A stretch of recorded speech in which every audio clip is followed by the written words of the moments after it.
Where do you want to go next? If you'd like to see Liyue's tourist spots, I have a few references.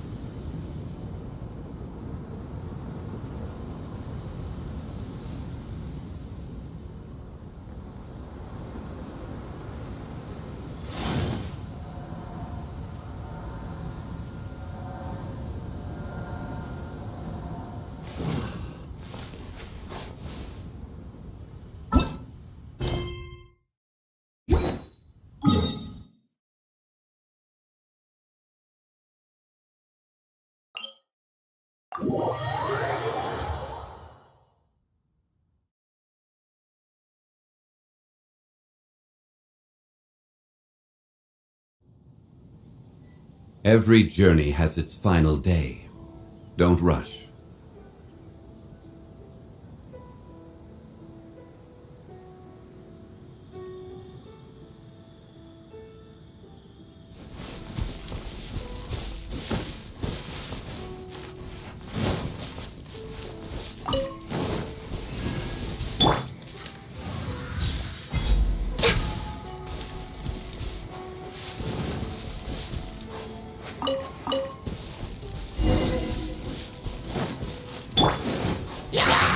Stabilize!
Where do you want to go next? If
Violet grass is a plant that enjoys a moist environment and is best picked after it rains. If you should choose to pick any, be sure to store them appropriately.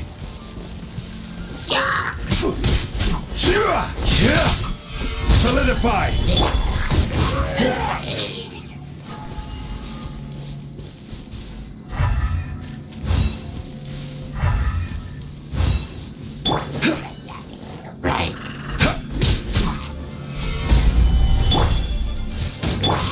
Burst forth!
Another test.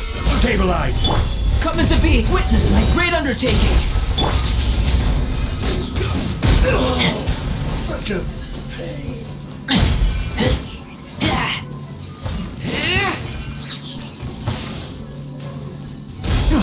There's no end to this. Picked the wrong test subject. I taste blood. Stabilize!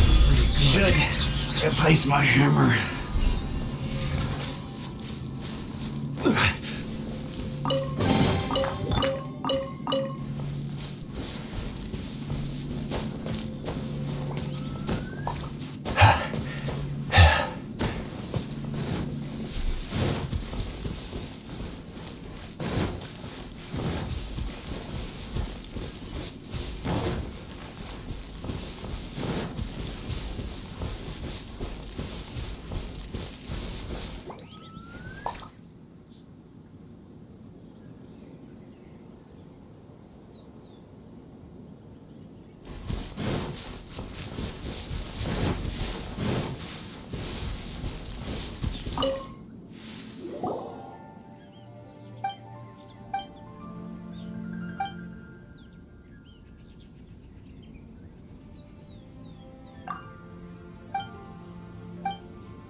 Every journey has its final.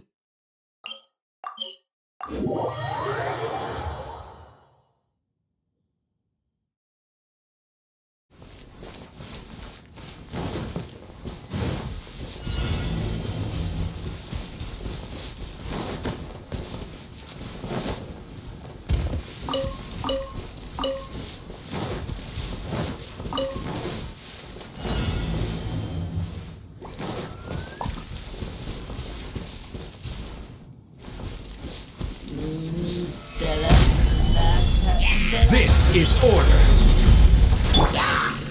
Live! Feel this ancient power! For Rex Lapis!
Osmanthus wine tastes the same.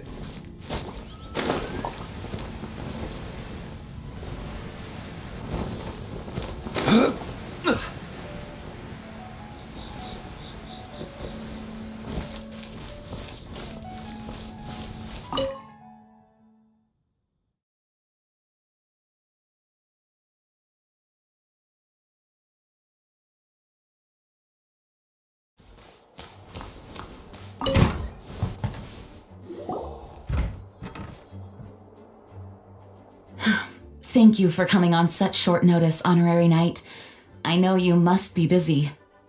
Well, to make a long story short, there's a particular matter at hand that the Knights requires your assistance with. I have been meaning to have a word with you if the occasion presented itself, but as you know, Mondstadt's safety must always be my first priority. I have recently received multiple reports from the Knights of someone within the Lawrence clan having close dealings with the Fatui. The Fatui? Again? But who are the Lawrence clan? There was a dark period in Mondstadt's history when the aristocracy ruled over the city. The hard-won freedom that followed with the fall of Decorabian was lost once again as slavery spread throughout the land. The first Dandelion Knight, Vanessa, spearheaded the revolution that overthrew the old aristocratic system and established the Knights of Favonius, leading Mondstadt to become the city that you see today. The aristocrats that had oppressed the people of Mondstadt were none other than the Lawrence clan. Oh, Paimon gets it! So the clan's descendants are now scheming with the bad guys to carry out more dubious deeds. We suspect as much, though we have yet to obtain any solid evidence. The reason I summoned you here today is to ask you to help us further investigate this matter.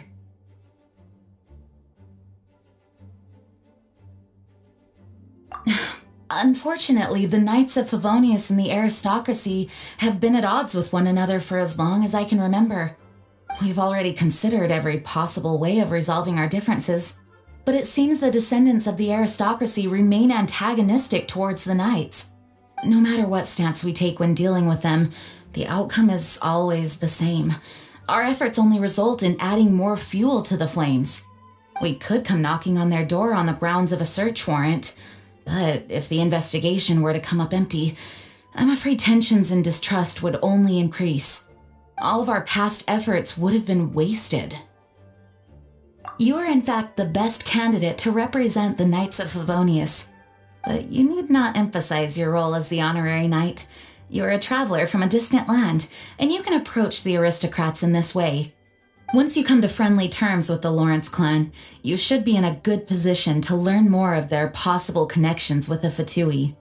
Whoa, leave it to Master Jean to come up with such a thorough plan. Perhaps such plans have become second nature after all the diplomatic issues I've dealt with. The name of the Lawrence clan member in question is Schubert. Lately, he can often be found strolling near the northern city walls. It is said that he is difficult to get along with due to his temperamental disposition, but if we approach him calmly, then things should go off without a hitch. Thanks again for your help. If you run into any snags along the way, I'll do anything in my power to support you.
Who are you?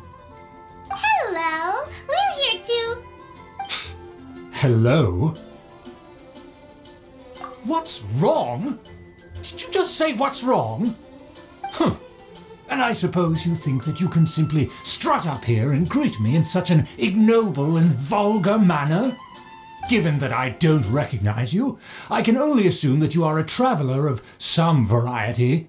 I'll have you know that you are speaking with the Schubert Lawrence, a blood descendant of the magnanimous nobility. If you wish to address me, you'd best consider your words more carefully. Such nonchalant manners are inadmissible and will never do. Now, if you're somehow capable of understanding anything I've said, then you will get down on your knees, apologize for your negligent actions, and give me a proper introduction. That is the appropriate etiquette. That's etiquette? Paimon's never heard of something so complicated before. In former times, when people knew their place and respected traditions, such conduct was only basic courtesy when greeting a nobleman. And neglecting your manners would result in a swift whipping. But look at the world now. Rules have been thrown to the wayside and manners forgotten. I cannot bear to see such degradation. What did you say?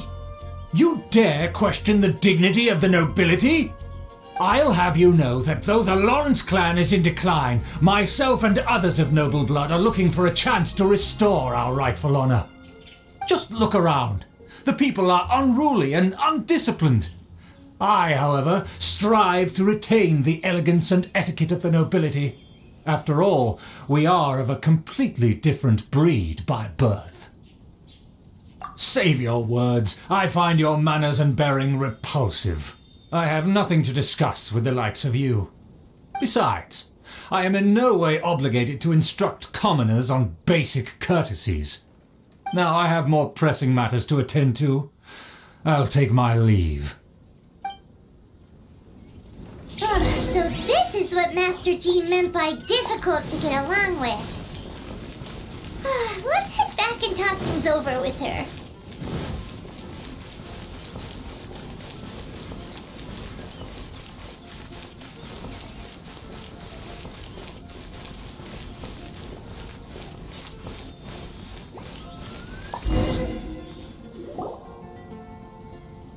Well, if it isn't the honorary knight! I'm just on my way out to gather some intel. I didn't expect to run into you here.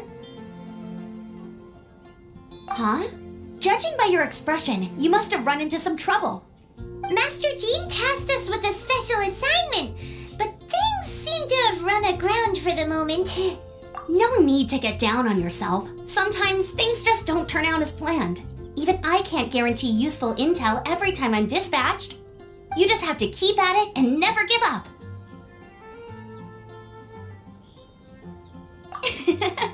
Hey, why don't you let me try to help? What's the problem? Master Jean asked us to build a connection with someone named Schubert Lawrence. But it turns out that he's a peculiar character that doesn't listen to anyone, especially Paimon. Aha, Schubert! I know him! Let me guess, he said you didn't have any manners. I've been on the receiving end of his lectures many a time. The Lawrence clan can be very particular about such things.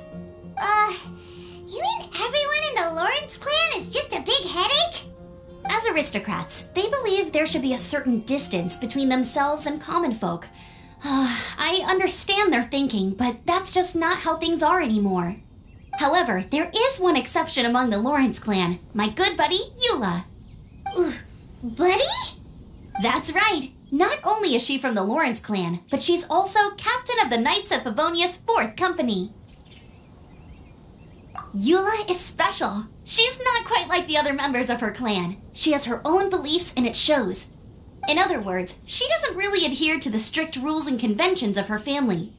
However, she's still quite knowledgeable about dealing with the Lawrences. I'm sure you'll see what I mean if you meet her.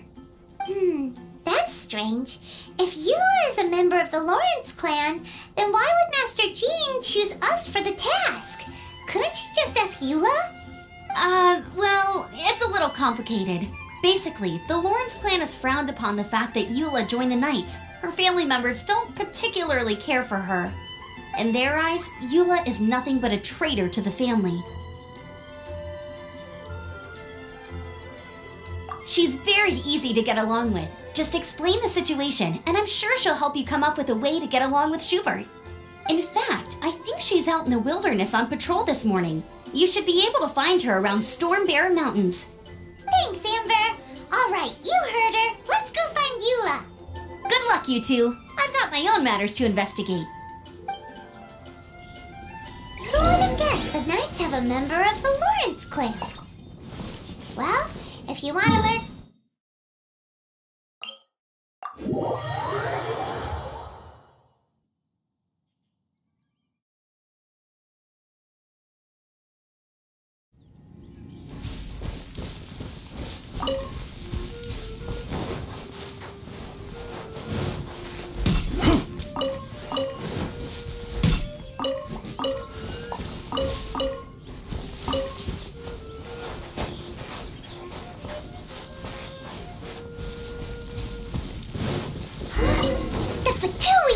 What are they doing here? Is that why Eula was sent on patrol here?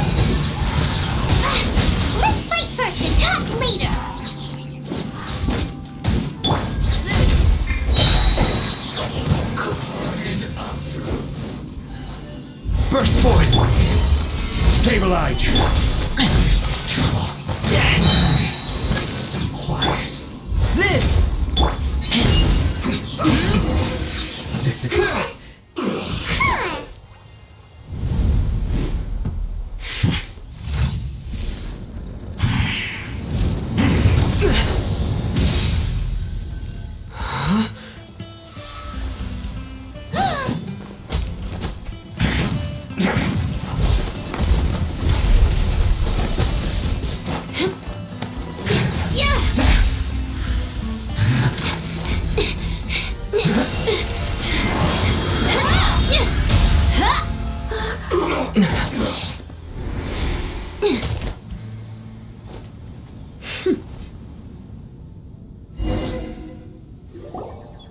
You don't think twice before reaching for your sword, do you? Do you have any idea how long I've been tracking these targets? And now you get to stake a claim. You think you're stronger because you got to them first? Mark my words, vengeance will be mine. What? That's right. I heard the commotion and came as swiftly as I could, only to find you two already fighting the Fatui. Not only that, you are making quick work of them too. If I didn't make my move, you would have been able to take all the credit. Still, I'm glad you're unscathed. Confronting that number of Fatui at once can be dangerous. Sorry, Paimon doesn't understand what you mean, but thanks for your concern. Concern? Why would I be concerned for the safety of my arch-enemies? Arch-enemies? Oh, wait a minute! You were saying how glad you were that we were unscathed a second ago! By which I meant, if you were injured, I'd have to escort two strangers guilty of stealing my targets all the way back to Mondstadt. Which would mean you'd cause me even more trouble. My vengeance would be swifter still. Huh? So that's how you see all this? Yes, that's me. Paimon thinks she's pretty strange. Although at least we can communicate with her. You dare to call someone you've just met strange? Forget the aristocracy. That's rude even by normal standards. Speaking of which, how do you know my name? This is the honorary knight of the Knights of Favonius. And speaking of rude, we're trying to investigate an aristocrat named Schubert Lawrence. He's so obsessed with etiquette that he's not even willing to speak with us. I understand now. That's my uncle, all right. But why do you mean to investigate him? I see. You have some nerve to faming a family member right in front of me. I will have vengeance for this too. No. This is an assignment from Master Jean. It's just an investigation, that's all. To the everyday citizens of Mondstadt, everyone in the Lawrence clan is scum. It's natural for rumors and unwarranted gossip to lead to such suspicion. Hard to avoid such a reputation when you're known as the ruthless rulers of Old Mondstadt. Oh, so that's what you think of me? Yet another transgression to avenge. But didn't you say it first? Oh. Curious. We've only just met, and you've already given me 3 causes for vengeance. It's been a while since I've encountered anyone as interesting as you. I assume you need me to teach you the conduct of the Lawrence clan. Only then will you finally be able to communicate with my uncle, correct? That's right. Amber told us to come and talk to you. Well then, let's begin your training immediately. It'll be easier to train when we're back in Mondstadt. We'll require other people. We can put that aside for now. Besides, if it's the acting Grandmaster's assignment, and Amber's the one who recommended me, I should comply. Paimon's confused. This girl's all vengeance this and revenge that. But she doesn't seem the least bit angry. Still, Paimon has met bigger weirdos before.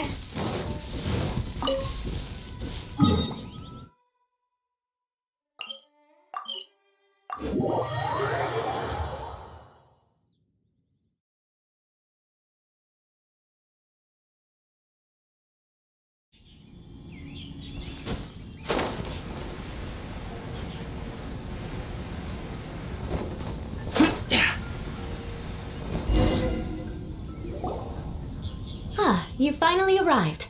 There's no time to spare, so we'll begin with our first lesson. Wait, hold on. There's something we need to clear up first. Otherwise, it'll keep bugging us. So that's still on your mind, huh? Maybe you're the ones who can't let things go. Don't worry, there's a time and place for exacting vengeance. Besides, I'm not in the mood for any right now. Best save it for later. You need to be in the right mood for vengeance. I already have a long list of vengeance to exact. Even if I wanted to begin now, I'd have to start in the right order.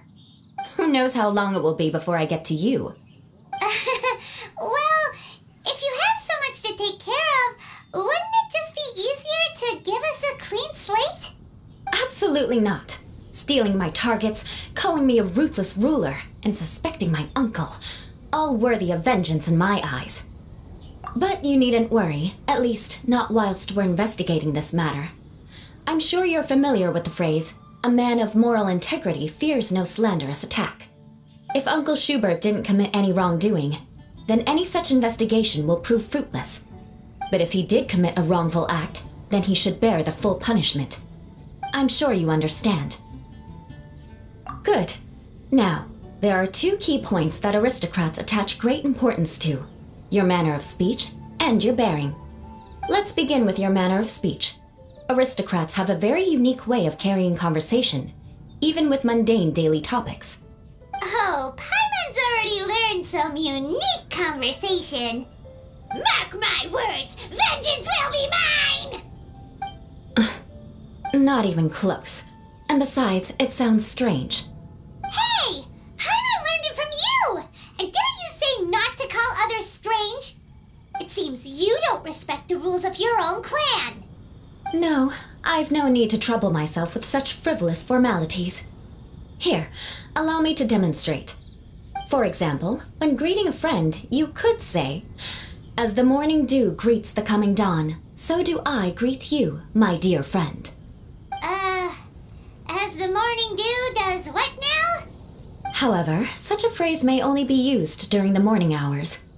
Also, the party with whom you're speaking must be of approximately the same status as you. Morning dew is not uncommon, so it expresses that friendship should not be measured by value, yet also suggests that friendship between aristocrats is pure like water. Oh, no. You must be prudent with your words. Calling someone a good friend could easily offend them. But didn't you just say my dear friend in your example? Paimon's confused. Yes, I did. But you must know in the Lawrence family, dear friend is a set phrase that can only be used towards certain friends with whom one is acquainted, but not particularly close. It sounds much more pleasant to call an acquaintance a dear friend. So another thing to remember, aristocrats are concerned with face and being polite. However, if you were to use dear friend to address an intimate friend, the recipient would think that you were deliberately trying to estrange them. This is only the first step in making a greeting. After addressing one another, you then exchange courtesies. Wait. This is all too abstract. Perhaps it would be better if you gave some real-life demonstrations. Very well. Come with me. We'll choose some bystanders to converse with.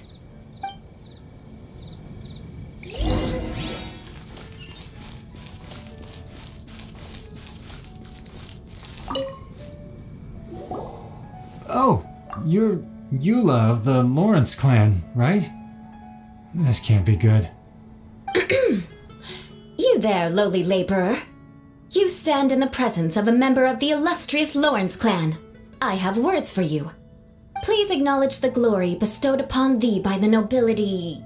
What comes next? Oh, right. By solemnly kneeling to the ground with utmost sincerity. Huh? I can't make heads or tails of anything you're saying. Hold on. What did they always teach me? Whenever a dispute arises, protection of your family's prestige and dignity always takes precedence. Got it. As a lowly commoner, you shall maintain absolute reverence when speaking with those under which you so graciously toil. How dare you speak in such a manner? Is everyone from the Lawrence clan so strange? The days of the Lawrence clan's tyranny have long passed. I don't care what you're trying to do. Just beat it. Like I said, I don't care what you're doing. I have nothing to say to any member of the Lawrence clan. And here's a word of advice. I wouldn't be caught dead walking too closely with any one of their like in Mondstadt. If that's all, I'll be going. I'm afraid I won't be able to control myself if we talk any longer. Hey! Don't leave! Halt! Mark my words, vengeance will be mine! Wow, the Lawrence name really does carry a terrible reputation. Never mind him. I could have predicted as much. Let's find someone else.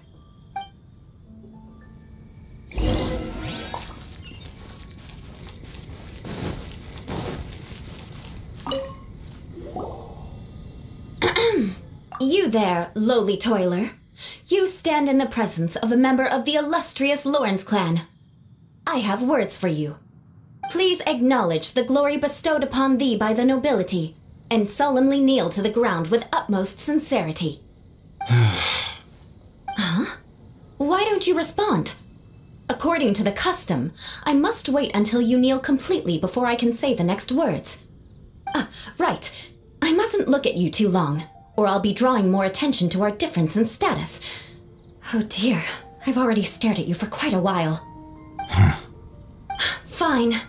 You may spare yourself the formality of kneeling, as it may be a little inconvenient. I shall continue. Oh, wait. I think there's a line for people with rude attitudes in this situation. Hey, stop bothering me or else I might say something you wouldn't like to hear. Then again, I've got no words for anyone from the Lawrence clan. Again? What's with this attitude? Yes, I don't think his attitude will change. If I keep grandstanding like this, the outcome won't be good. Let's try to find someone else to talk to. I'll remember your unwillingness to comply. Mark my words, vengeance will be mine.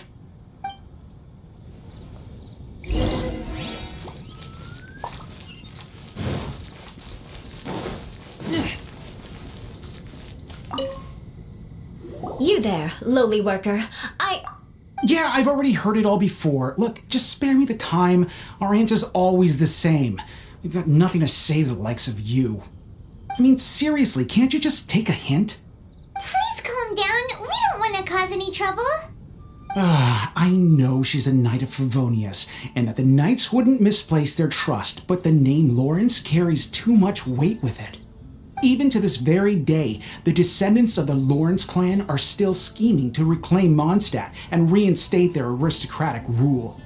And if that wasn't enough, here you are purposefully using their awkward way of speaking just to put on an act? Don't you care for the feelings of us ordinary folk?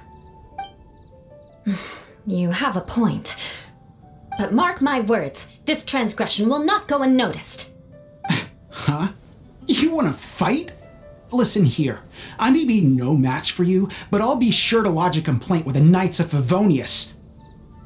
I'm sorry, but I want her to understand that I'm serious. Listen here, if you don't want things to get more unpleasant, then you'd better just stop. Forget it. There's no point in quarreling any further. Let's go.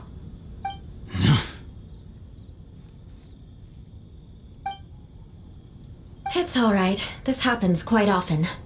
Let's find someone else to talk to. Paimon thinks we've seen enough now. Let's just stop. Actually, Paimon thinks we should apologize for asking you to demonstrate for us. We had no idea the feelings between the Lawrence clan and the people of Mondstadt were so bitter. What can we do? The Lawrence name is already a dirty word among every household in Mondstadt. Even 3-year-olds know the story. I see this kind of attitude all the time.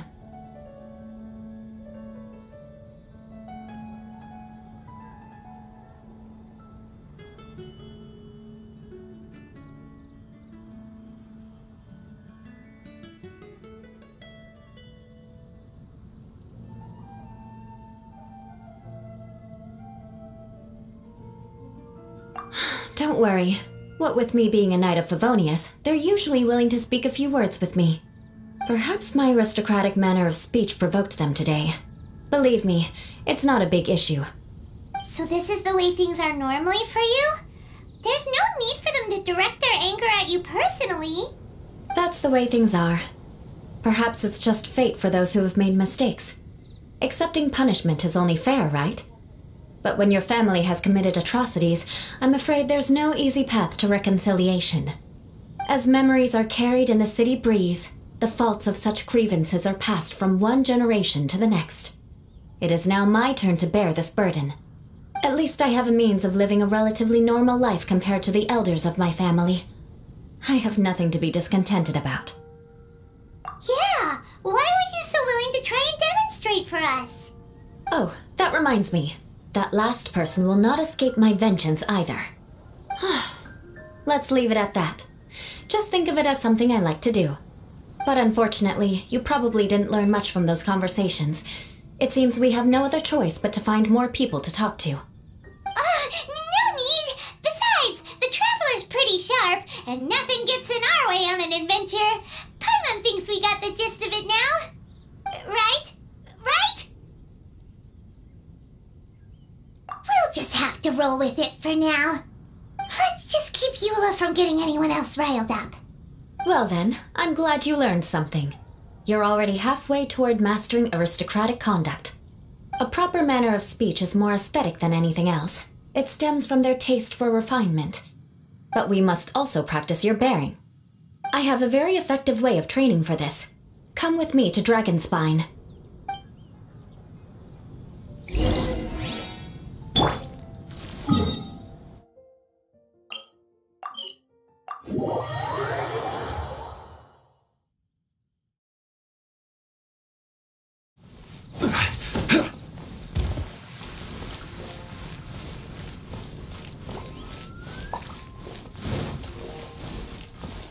Ad Astra Abyssosk.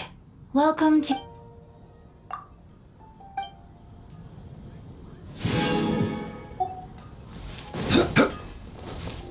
No wonder you're a master.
We should look for a place to take shelter.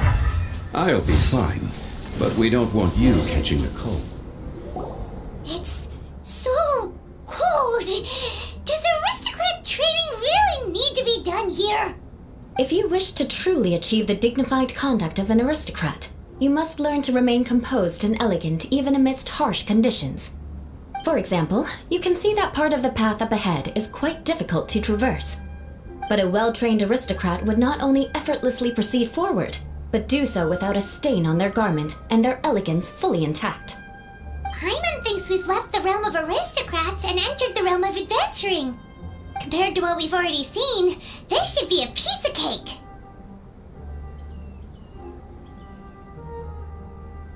Paimon thinks so too, but you've got this in the bag.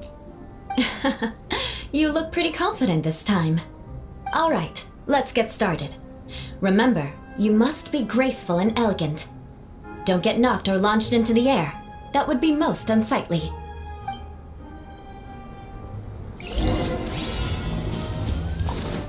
That won't do. You've exposed your shortcomings. It'll be difficult at... Remember.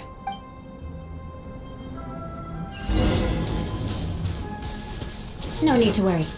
Head back to the starting point and try again.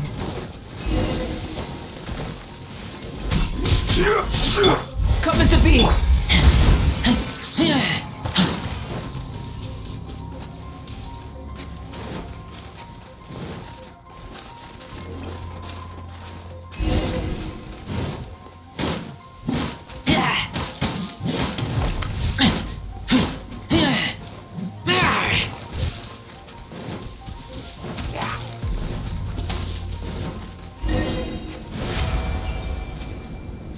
Not bad. A lot better than I had anticipated, at least. Paimon almost didn't make it through. Whew. Good thing we didn't get stuck. So, are we aristocrats now? Don't flatter yourselves. We've only just begun. This scenario was relatively simple. In the face of a real battle, one would seldom have a chance to stop and evaluate the situation. There's a ley line monolith just up ahead that will attract nearby monsters. True elegance is the ability to calmly yet swiftly make decisions in the heat of battle. My family set only the highest expectations for me, even as a child. Let's proceed, shall we?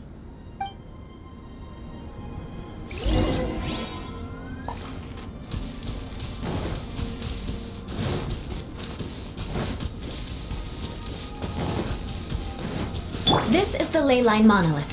Go ahead, activate it. But be careful not to get launched into the air or frozen while fighting. That would be most unsightly.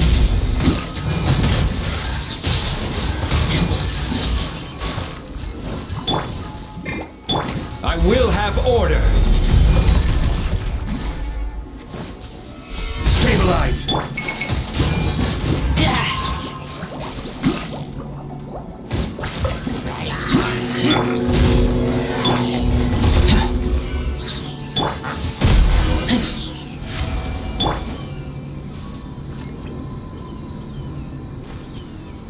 Well done. Your performance was most impressive. And you managed to remain calm even in these grueling dragonspine surroundings. I'm starting to wonder if even I could have done the same. Given such an outstanding performance, it seems there is little left for me to teach you. Like Paimon said, adventuring is our specialty. So, that's it for our training, right? Then let's get out of Dragonspine before Paimon turns into a popsicle. Ooh. Hold on. I was commending the Traveler's performance just now. You, on the other hand, seem to have made no progress at all. What? You mean Paimon was also part of the training? Yes, of course. You were frantically flying and dashing about throughout the entire thing. Not an elegant sight at all. Did you even listen to anything I was trying to teach you?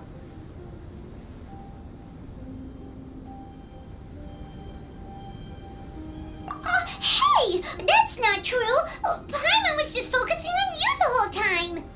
Whatever the reason, not heeding my instructions. A cause for vengeance, perhaps. Now, drink this. Huh?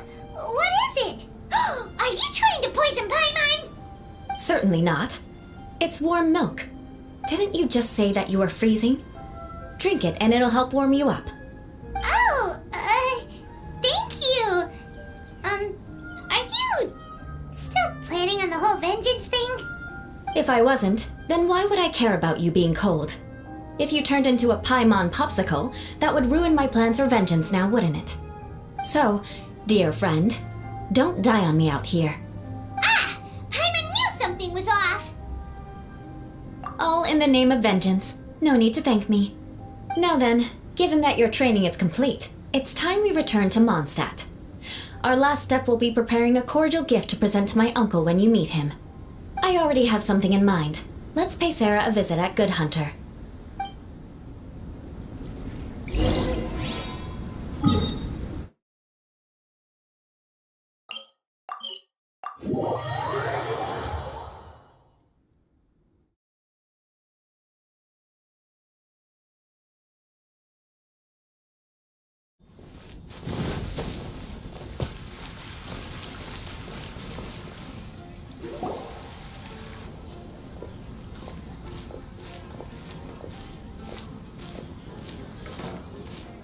Oh, hey, Eula. I see you've met the honorary knight. We meet again, Amber! Well, I just got back and was thinking about grabbing a bite at Good Hunter. But now that you're here, why don't we all eat together? Very well. It's been some time since we've last shared a meal together. Come, take a seat. We can discuss my uncle's gift while we eat. Yes? Is there something else you'd like to order? Could you please prepare a serving of my uncle's favorite, gebratenes Fleisch mit Sauerkraut? We'll take it as a gift to him later. Coming right up. It'll take some time to prepare. I'll have it here at the counter once it's ready. Hold on a moment. Is this satisfying salad also something that Amber ordered? No, she didn't order it.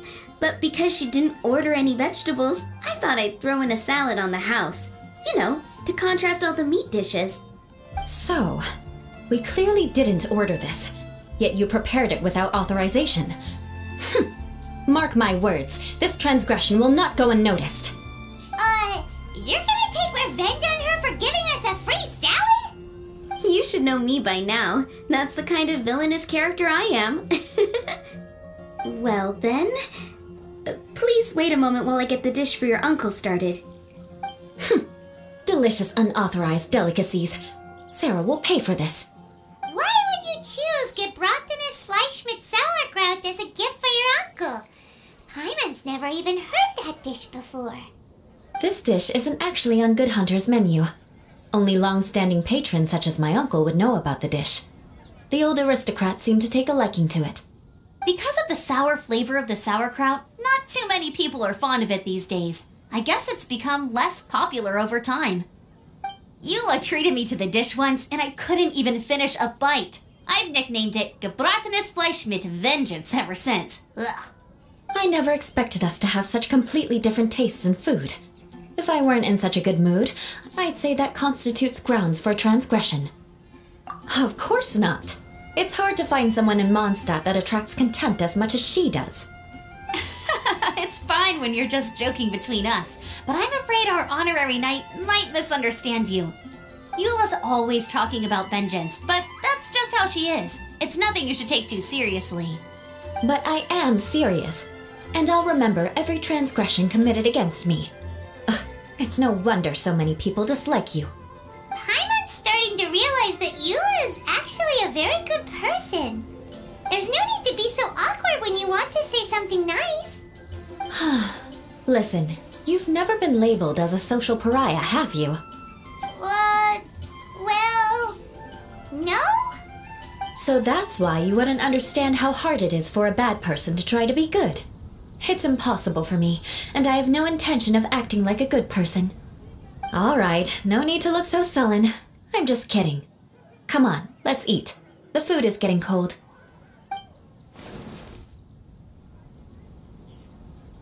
Oh, I am stuffed. I'll see Sarah about the bill. No need. I've left the mora under the plate. If you try to settle it with her in person, she won't accept payment for the salad. Don't underestimate my ability to exact revenge. Sarah won't get the upper hand this time. All right, next you should pay my uncle a visit. He has a small camp at the top of the mountain near Springvale. He usually whiles his time away there when there's nothing else to do. Aren't you coming with us, Eula? I'm afraid that wouldn't be very convenient for me. It'd be better if you two went alone. Ah, yes. Please do remember to pick up the dish from Sarah. I still have more recon to do in the wilderness. Well, until next time. Let's meet again. What an interesting bunch you are.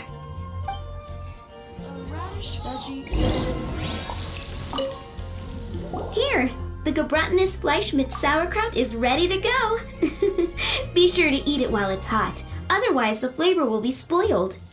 And by the way, don't worry too much when Eula says strange things. She's actually a very good person. Hyman's been meaning to ask. No one could stand the sight of Eula when she was trying to speak with the others in Mondstadt earlier. But she seemed to get along fine with you and Amber just now. What's up with that? The people of Mondstadt don't take kindly to anyone bearing the Lawrence name. They are unable to see past her family, therefore they don't actually see Eula for herself. So no matter what Eula tries to do, it's seen as a wrongdoing. It essentially strips the meaning of anything she tries to accomplish.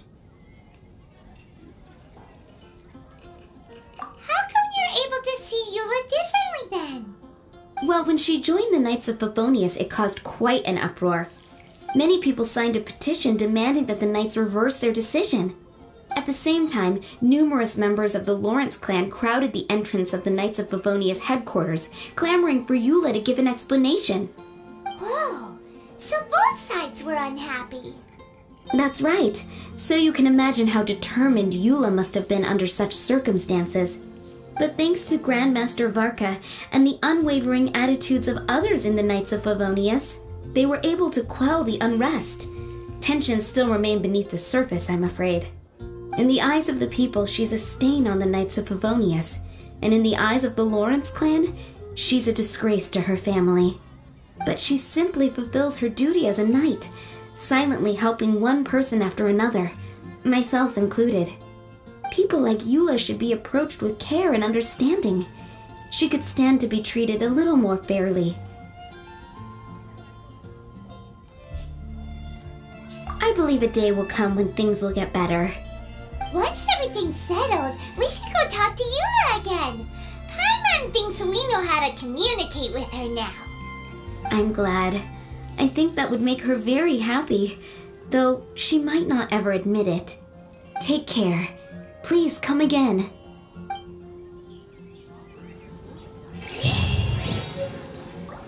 Yeah.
Ah, it's you again. I thought I had rid myself of you two.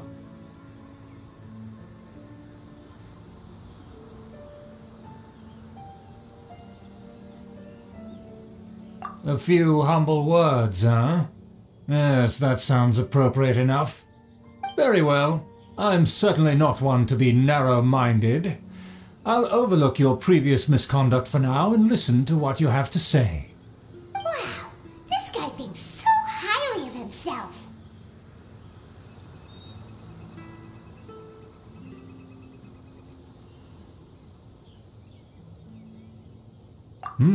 It appears I have misjudged you. Supreme brilliance. The glory of the nobility that continues to this day. A true loyalist. Impressive. My intentions were to test your humility. It appears you have become well versed in our etiquette. Oh, so he was testing us. Sheesh, what an ordeal. Your conduct is satisfactory. I must say, such progress in such a short time is practically unfathomable. If I may ask, from whence did you learn such a civilized manner of speech?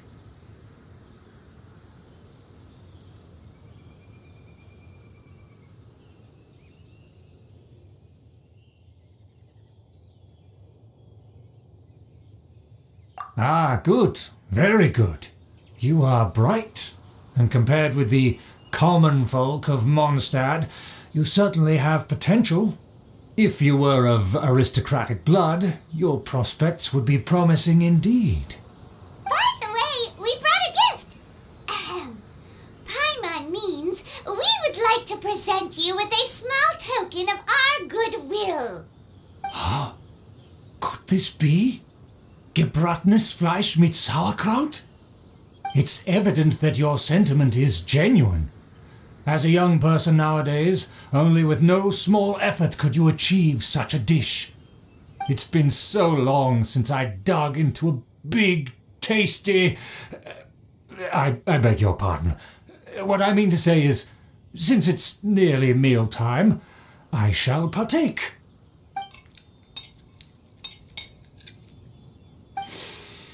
Ah, yes, this aroma, just as I remember it, and this exquisite sour flavour. A delicacy that only us noblemen and women could appreciate. Now even Paimon's starting to wonder what it tastes like. I acknowledge your genuine goodwill. Such sincerity must certainly imply that you come bearing a request. Wait, so you've come to know of this too? It was meant to be a family secret. Well, considering your meticulous etiquette, you must be a talent of unusual fortitude. I'm willing to place my full trust in you. Please, come with me. We happen to be in need of competent fellows like yourself. To see some friends from a distant land. They have offered their assistance in restoring the Lawrence clan to its former glory. So he trusts us, so it. Well then, let's get going, shall we? You'll understand everything in due course. Do you think his friends are the Fatui?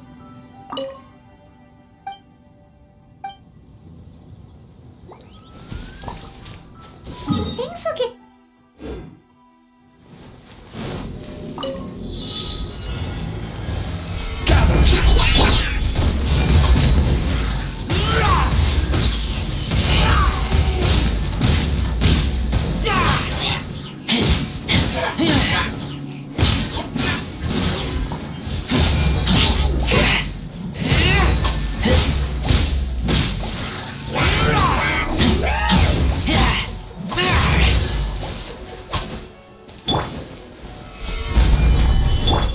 Coming to be witness my great undertaking.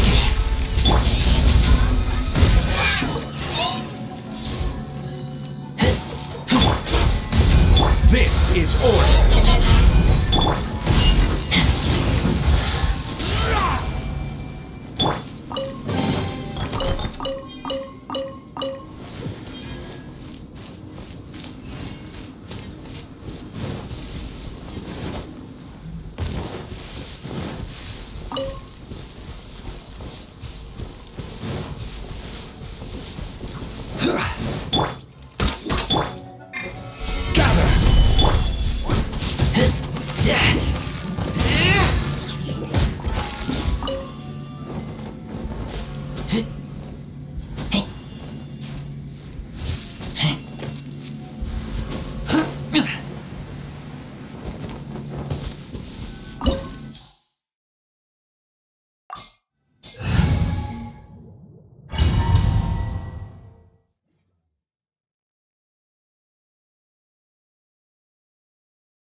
Huh?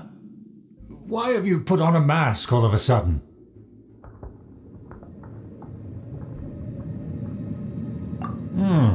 Even if they are powerful, our status is much higher than theirs in the land of Mondstadt, and therefore we shouldn't allow them to admire our true faces so easily. I see. Good thinking. Paimon thought for sure they'd recognize us.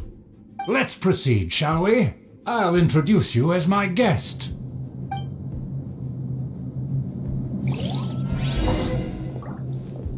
As you'll see in a moment, there are many already helping us. I heard that this area had already been purged once by the Knights of Favonius, but it's the only place around Mondstadt that is well concealed and spacious enough. Although it has fallen into disrepair and does not suit the tastes of the nobility, we simply have to make do for now. Sorry, can we walk any faster? Of course not. An aristocrat always moves with grace in his steps. Moving hurriedly is unacceptable. As expected, it's the Fatui! As expected? Because we always see them around the city. They must be very powerful. Huh. Nothing more than foreign ruffians with power and the ability to flaunt it. But they are favorable business partners. Hold it right there! Who's this? If you really must know, they're my guests. If you happen to offend them in even the slightest, then you will be held accountable by the Lawrence clan. But this matter is of utmost secrecy. We must exercise caution. You dare question the ways of a nobleman? I don't have time for this. Make way. No need to sound all high and mighty like that. Fine. You may proceed. Continue with us. They don't dare to question you. Of course, that is the benefit of prestige. In past times, it would be a dire offense to speak to a nobleman in such a manner. We could determine a person's fate with the blink of an eye. Huh. And such glory will return to me again before long.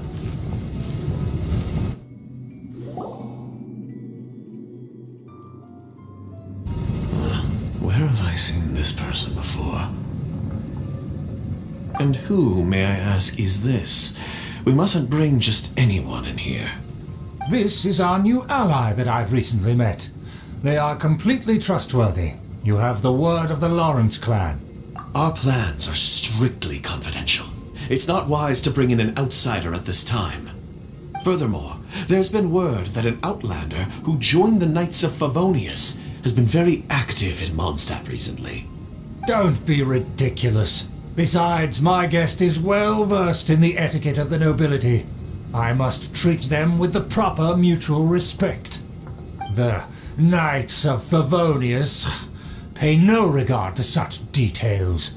They could never understand the intricacies of our etiquette. And what about this thing? You mean Paimon? Enough! You dare question my word?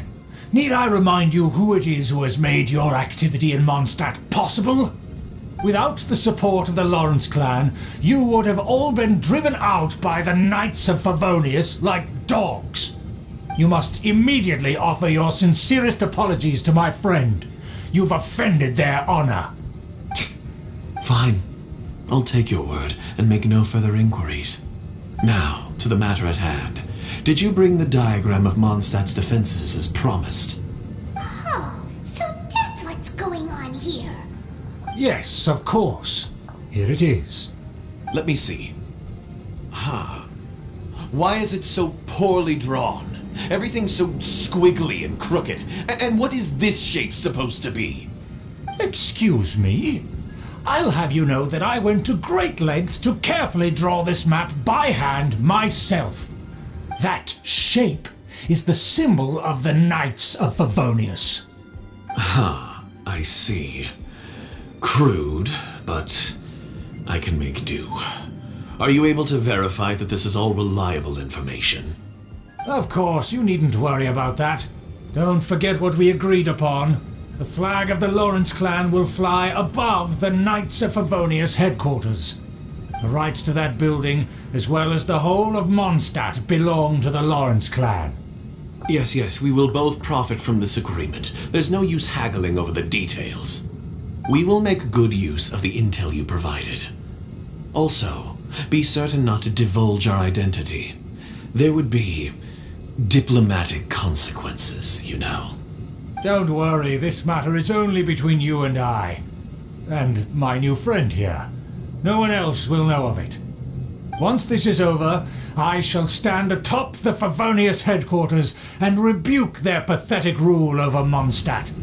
Then the city and all its people will once again be under the rightful and unwavering rule of the Lawrence clan. Perfect. Just as it once was, and just as it should be. May I remind you once again that we mustn't act rashly. That is all, for now. Very well. Huh? What are you doing?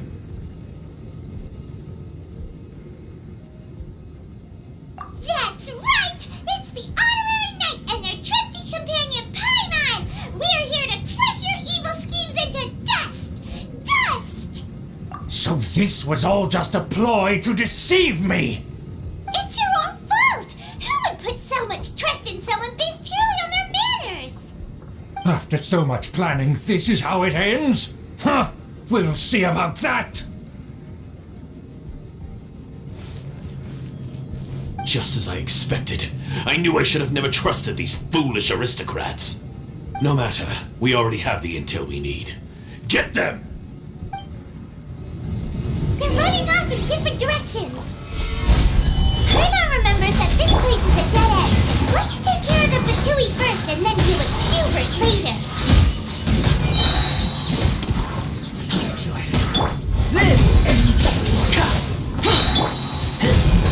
The door is open. Let's go!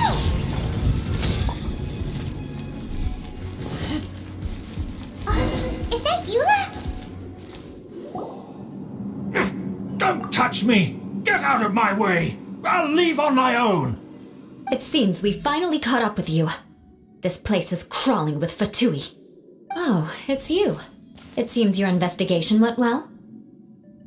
Aha! I see now! So you're the one that taught them our etiquette, and I thought you despised such pleasantries. Furthermore, there is a rule in our family. Such traditions are never to be taught to outsiders. Ah, yes, rings a bell. So what? I had no reason not to teach them. You have brought shame to our family and ruined my plans. It's all for naught now. I know that you poured great efforts into these plans, Uncle. But you are well aware that it was not the right thing to do. As a Knight of Favonius, I could not overlook your actions. Knight of Favonius? Let's get one thing straight. I am your uncle, and you are a member of the Lawrence clan. You should strive to restore your family's glory. You still have a chance. Defeat every Knight of Favonius here, and leave with me. Then I shall plead with the family to spare you and give you a new beginning. So just to be clear, you want a Knight of Favonius to attack the Knights of Favonius? I shall say this one last time. You are not a Knight of Favonius. You are a descendant of the Lawrence clan. The blood of the Lawrence clan flows in your veins. You must comply with the will of the family. Since when have I ever complied with the will of the family? Why, you unruly maid! If anyone should be angry, it should be me. As a member of the Lawrence clan, you knowingly plotted against the city of Mondstadt and threatened its safety. Had you ever stopped to consider the trouble it would bring to so many people? Had you considered how many enemies you would make trying to keep the plans under wraps? You dare lecture me? That's right. In the name of the family that you so dearly revere, Uncle Schubert. I've never experienced the age of glory you always speak of, and I've never understood our family's incessant pursuit of it. But I am capable of discerning right from wrong, and I deeply understand what freedom means to the people of Mondstadt. The Lawrence clan should never and will never become what you've dreamed it to be. Oh, the disgrace of it all! How could such a rebellious monster emerge from our own family? Huh. Things are starting to get pretty hysterical here. Politeness and elegance seem to have gone out the window. That's enough fuss for today. You two, take him away. The honorary knight and I have other matters to attend to. Given that you've already taken action, I assume you've come across some conclusive evidence? Paimon took a peek at their diagram. Your uncle had mapped out all of the Knight's patrol routes and marked out key information about Mondstadt. And there was me thinking that he was just another elder of the family. And a lazy one at that. I never suspected he could stoop this low. So stubborn. Mark my words, vengeance will be mine. Let's discuss this later. Our first priority is recovering that diagram.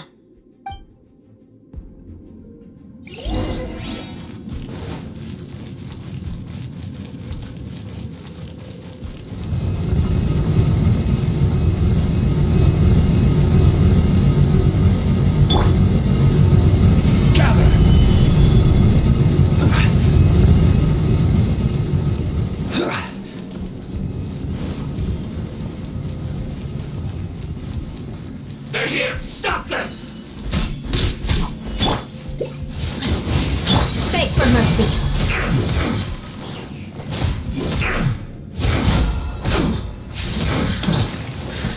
I condemn you! Shudder! Some quiet.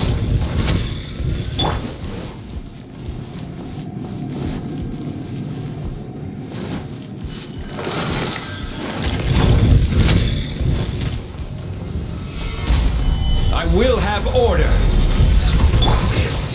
Coming to be.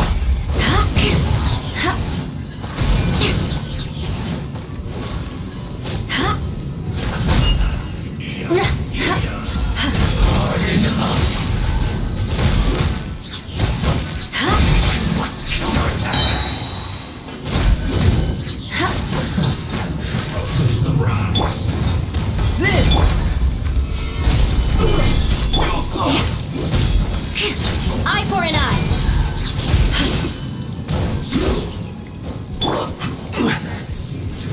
Do this quickly. Coming to be. Stabilize. Order guide you.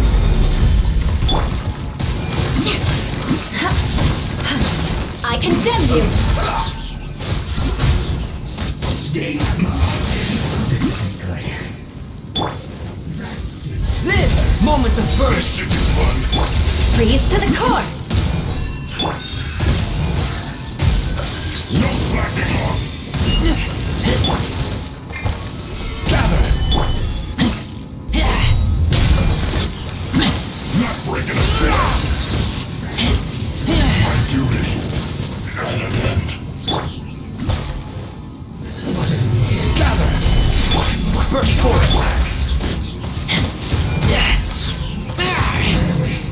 Some quiet.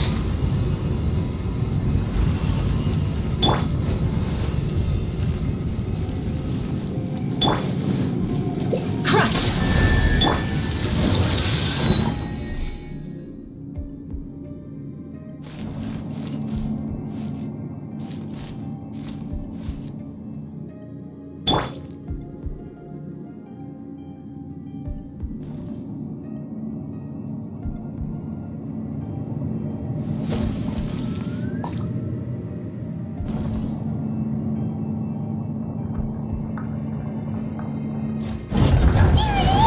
That's where they put the diagram! This here, huh? I guess there's no other option but to fight. You dare provoke me! Fatui, come forth and dispose of them!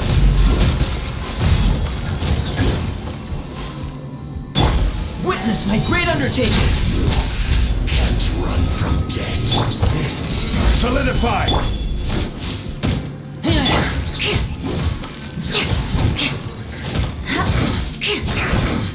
Finally. I will have order! I condemn you. Of death. This must be it. They may very well have already made a copy of it. But without my uncle as their puppet, there'd be no use in them attacking the city. The Fatui wouldn't have relied only on your uncle. True. But if their plan had hinged purely on taking Mondstadt by force, as opposed to with the help of a puppet, they could have spared themselves the trouble. The Fatui are dishonest, but they wouldn't go as far as to start an open war. Their opposition wouldn't just be Mondstadt alone. Anyway, I'll inform the acting Grandmaster. She'll know how to handle things from here. Oh yeah! You suddenly appeared at just the right moment! Yeah, about that. Because you stole my targets by attacking the Fatui I'd been tracking earlier. I came to exact my vengeance. You tried to do my job for me, and I'm here to return the favor. Finally! After all this time, Paimon understands what you're saying! In reality, you sensed that something might happen to us during our investigation. You were worried about us and your uncle, so you brought a team to take a look. My purpose was vengeance. Don't twist the story. You don't look too bright, but it turns out you have a knack for scheming. And mark my words, I'll remember that. Hey, What do you mean Paimon doesn't look too bright? You have seeded a deep enmity between us. Just you wait. Even if you were to be completely destroyed, I would never forget you. Bring it on! I like your fighting spirit. I'll take this diagram back to the Knights of Favonius and take it from here. Sure. Well, see you around. That you will. And make sure not to steal my targets next time.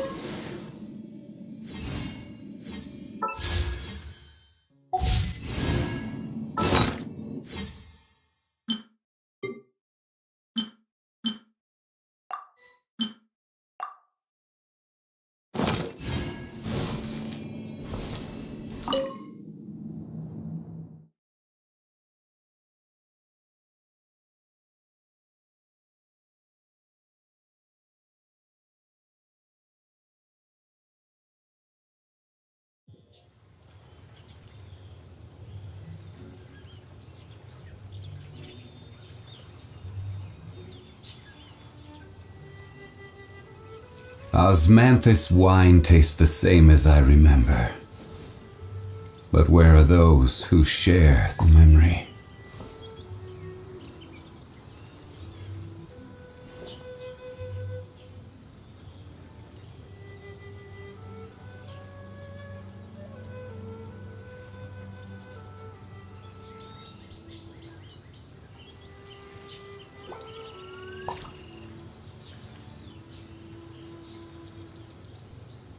Where do you want to go next? If you'd like to see Liyue's tourist spots, I have a few references.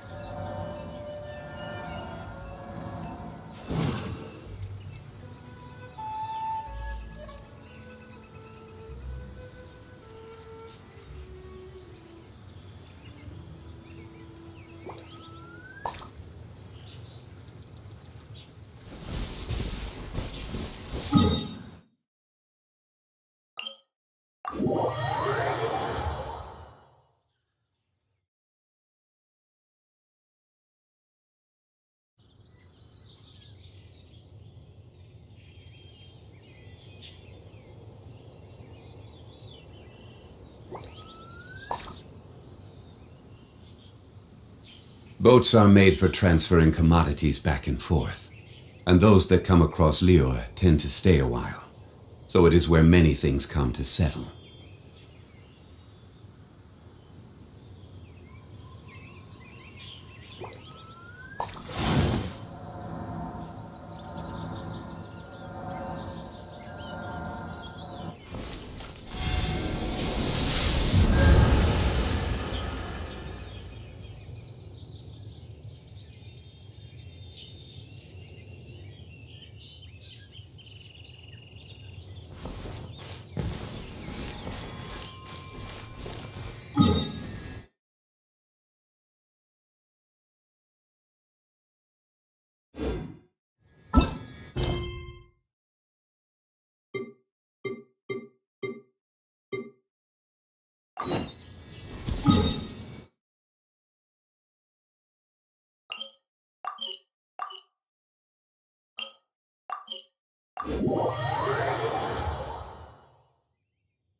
In our last tale, Rex Lapis. Zhongli, there you are! Oh, here for a few tales? I didn't know you two were connoisseurs. Oh, no, we're here for you! Do you have time? Ah, something I'm rarely short of.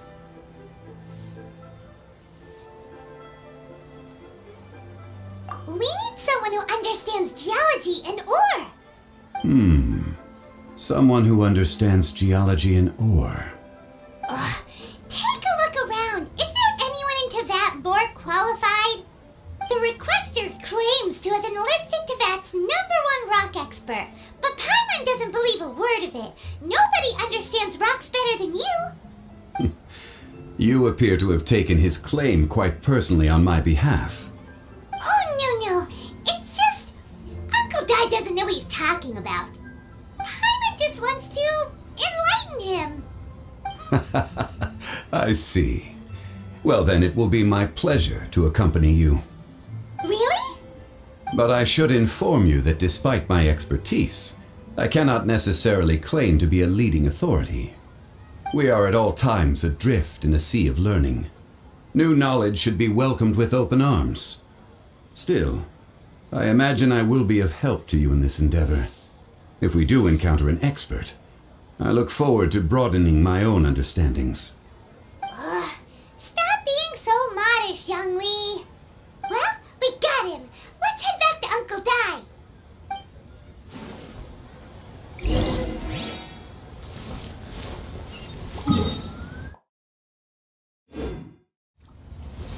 Made another handsome sum today?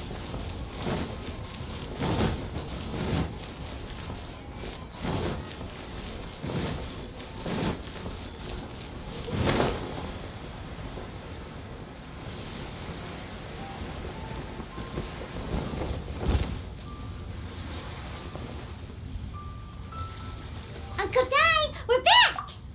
Ah, and this must be the friend you spoke of? Yep.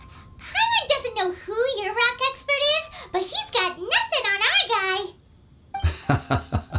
Let's not get ahead of ourselves. Still, I do have a claim to some experience in this field. Uh-huh, so you say. Wait till my guy gets here, then we'll see.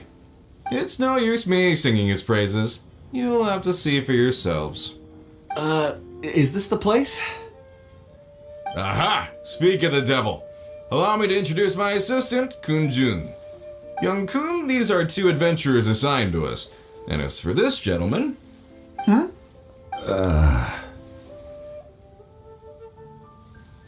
Wangsheng Funeral Parlor's consultant. Mr. Zhang Li. I've heard about you. They say you're a man of great knowledge and many talents. I had no idea I'd be meeting you in person today. I'm sure I recognize you. Have we met at the parlor? Wait, I've never been to the parlor. Uncle Dai, aren't you gonna test them?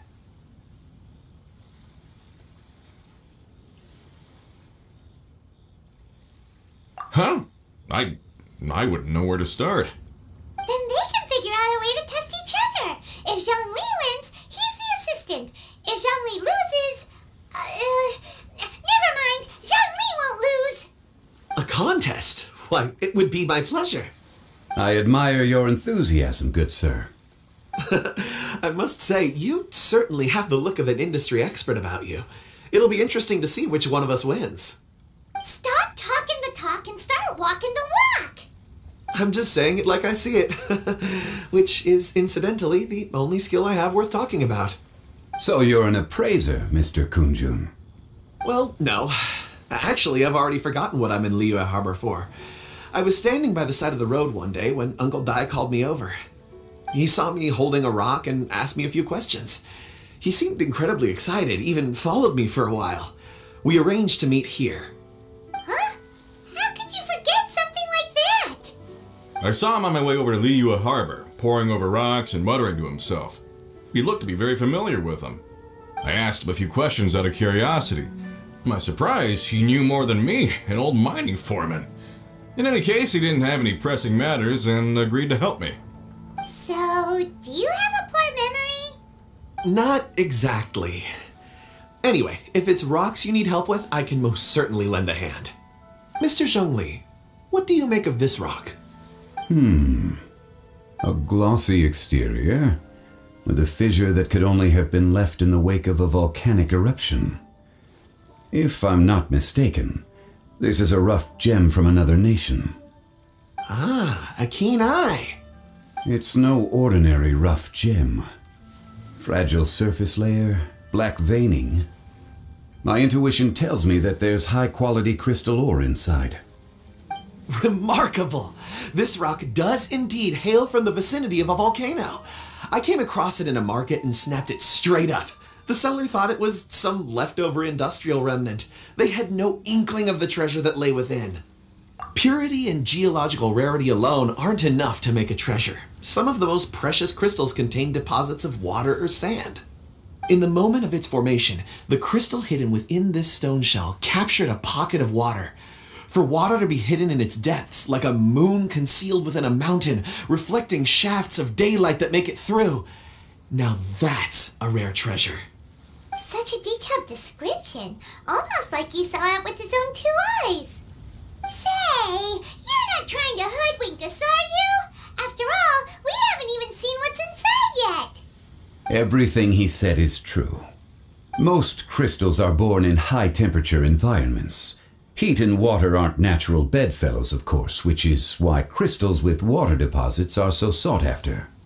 Moreover, this particular crystal contains mountain lake water. A rare find indeed. Well, if Zhongli says so, it must be true. I've yet to encounter anyone with a judgment as shrewd as yours, Mr. Zhongli. How did you know exactly what lay within? I've seen many such stones in my time. I recognized it immediately. I hope you didn't mind me flaunting my experience, Mr. Kunjun. Of course not! I feel I've met a kindred spirit here today. I hope you will accept my friendship. Uncle Dai, it would be a mistake for Mr. Zhongli not to join us. Trust me when I say that his level of expertise is unrivaled in the trade. You won't come across another of his caliber in your lifetime. Very well. There is strength in numbers, after all. Everyone, follow me to the chasm. There are men counting on you to find them.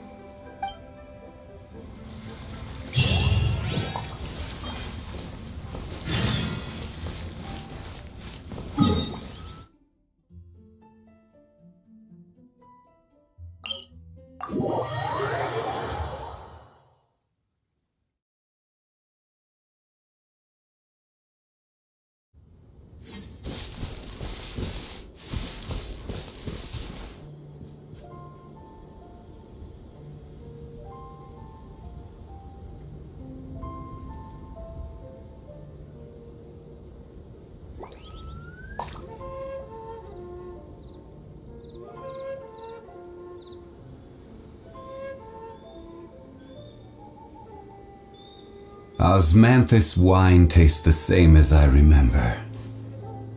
But where are those who share the memory?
Where do you want to go next?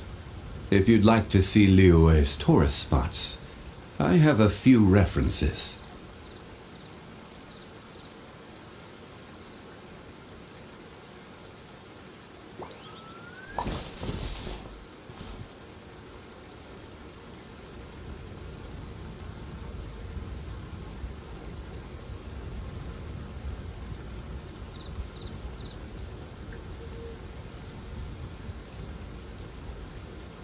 Osmanthus wine tastes the same as I remember.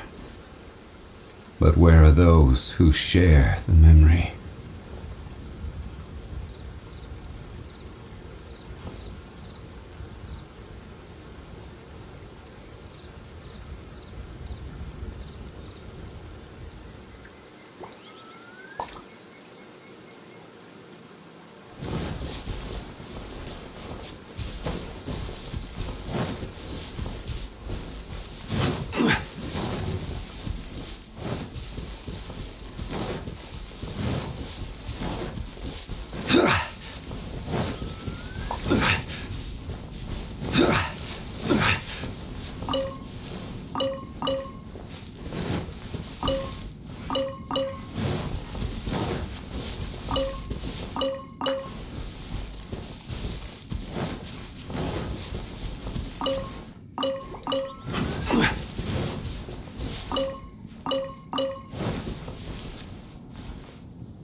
Every journey has its final day.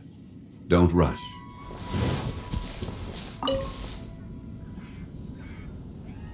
Whoa, this mine is huge!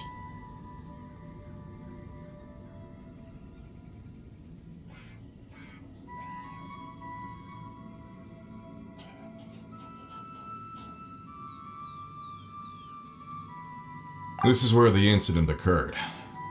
6 days ago, a group of us left the site to attend to other matters. When we returned, the 4 men we'd left behind had vanished. I led a team around the entire mine, but found no trace. That's when I decided to enlist help. So 4 miners have disappeared. Yes, there were 10 of us. We lost Long, Bold Sen, Brave Sen, and Mao. I worked with all of them. Workers in this trade are usually young men in the prime of their lives. Could it be that the 4 of them left for another mine? Unlikely. There's no other lodging for miles around, and we didn't pass any other mines on the way over. Huh. Such a huge mine. Did you really manage to explore every corner? Underground, overground, we left no stone unturned. We tried everything short of digging further into the earth itself. How could 4 sturdy young men just vanish into the bedrock? We'll need to explore the site ourselves before extracting any conclusions. Very well. I'll wait here. Please, proceed wherever you'd like. If you come across any clues, let me know straight away. So strange. How could the 4 of them just suddenly disappear? Did they run away from something? Over here! What's this? A pile of shirts, some trousers. A few everyday items. They must belong to Uncle Dai and his men. 1, 2, 3, 4. Huh, that seems right. 10 shirts, 10 pairs of trousers. These must be spares, right? Look, Uncle Dai's clothes are identical. The 4 of them have been gone for 6 days without a change of clothes. There's also a few handkerchiefs and some soap lying around. Oh, and some tool belts. Items for washing one's face before the dawn shift. Mining equipment. So, they didn't take any supplies. Correct.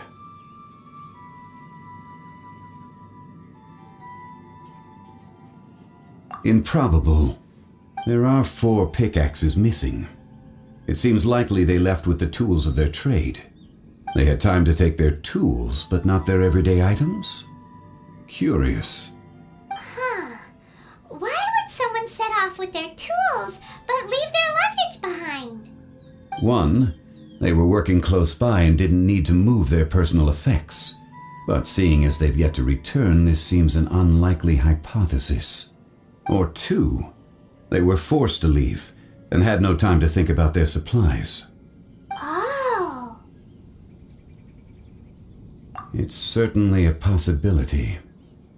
We'll need more clues before any further inference can be made. If they didn't leave, maybe they were made to leave. Let's make a note and let Uncle Dai know.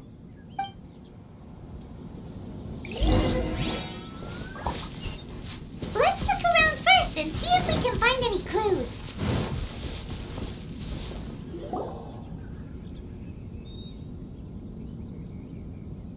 Kunjun, what do you have there?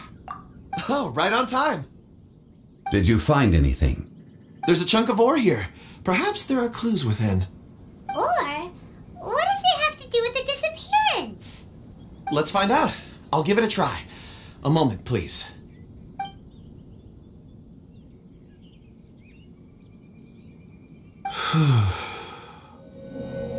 Okay.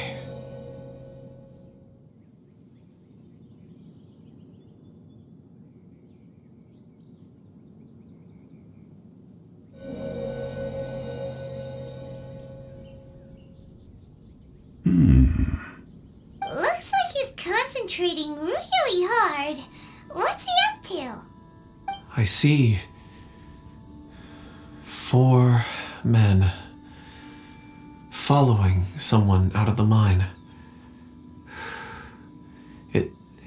It looks like a child. A child? What's a child doing in a mine? I'm not sure. Also, how did you see anything exactly? Oh, I don't mean see in the traditional sense. I would appreciate it if what I'm about to tell you remained a secret. It's a little odd. I've never dared to tell anyone before.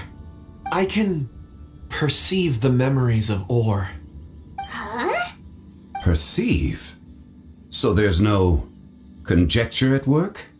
You mean you can put your hand on a rock and boom, it just happens? I've always sensed that Or contains memories. Sometimes it records events that occur in the surrounding area. All I have to do is touch one and focus my attention, and the memories come to me. Amazing! So you can find out everything that ever happened there. It depends on the ore. Some ores have astounding memories. Others, like iron ore and white iron ore, aren't up to much. Their memories are hazy. Core lapis and crystal memories are much stronger. They record more events and in greater detail. Stone seeing. Fascinating. A rare ability indeed. It was prudent of Uncle Dai to recruit you, Mr. Kunjun. I'm glad I can be of assistance. Based on what I saw, I believe they followed this path. This will take us north, away from the mine. North. Another clue for Uncle Dai. Let's make a note of it.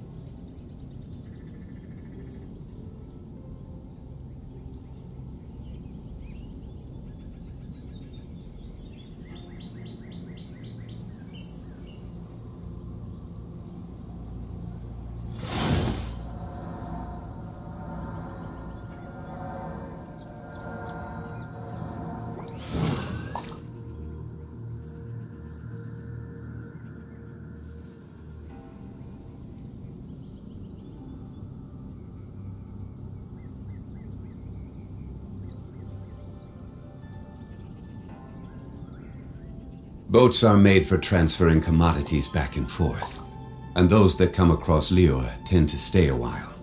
So it is where many things come to settle.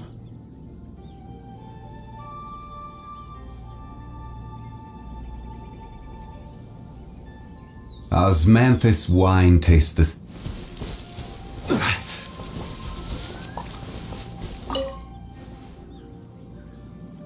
Excuse me, sir. Are you one of the workers here? Ah, yes. You must be here about the disappearance. Please find them if you can. I don't know what happened. The weather was gloomy that day. The foreman left with a few men. I stayed behind with the other 4. After a while, I decided to take a break, just to catch my breath. I ended up falling asleep in the shelter inside. When I woke up, there was no sight of them. I'd only just been speaking with them and suddenly they'd vanished. Maybe I'm next. So the men that were out working disappeared, with the only one left to tell the tale having been asleep in a shelter. Perhaps an accident occurred on site. What a scary thought. An on-site accident. We should note that down too. We found some clues. Time to report back to Uncle Dai.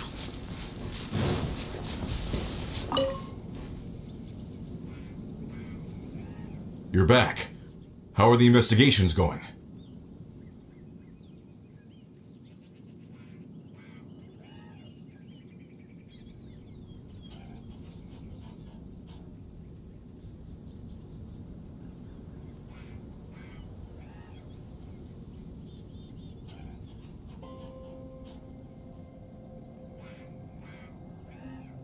We found 3 clues in the vicinity. First, there are 4 missing pickaxes, yet everyday items are still in their place. This suggests that your men didn't leave of their own accord, but were forced to. Forced to? But who would kidnap miners? Who indeed? Second, there were 5 workers at the mine. One of them left the site to take respite. When he awoke, his colleagues had disappeared without a trace. Those who kept working all disappeared. The one who left early emerged safe and sound. It would appear that the incident occurred on site. Now that you mention it, I recall Bravo saying that he took a break. Could someone have entered the site and simply walked away with him? This leads me to my third point. Mr. Kun-jun here made good use of his expert techniques to arrive at a conclusion. It was a child that took your men away. A child? But there are no settlements here for miles around. There's no way a child would have made it over to the mine. Unlikely as it sounds, that's our conclusion. Your men were following a child. Where did they go? We believe that they followed the road north, away from the mine and toward the ruins. North? Right. I'll rally my men and head in pursuit.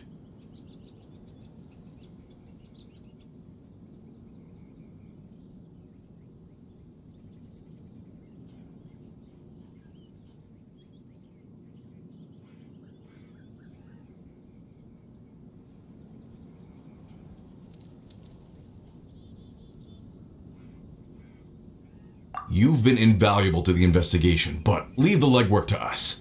If we set off now and make haste, we might be able to catch him. Not so fast. The incident occurred 6 days ago. Even if they set out on foot, they will have covered a lot of ground by now. You're right. New plan. I'll lead my search party over to the settlements further out and make some inquiries.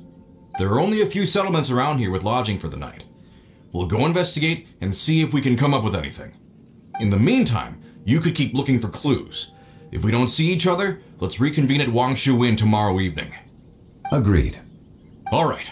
Me and my men will get going.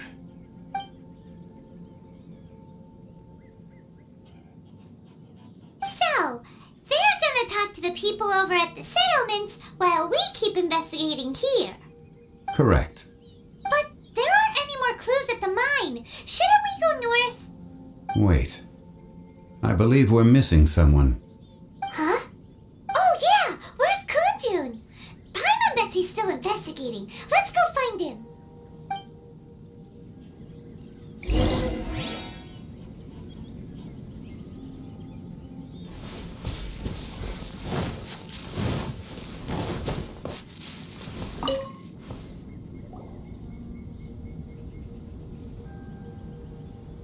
Kunjun, what are you searching for?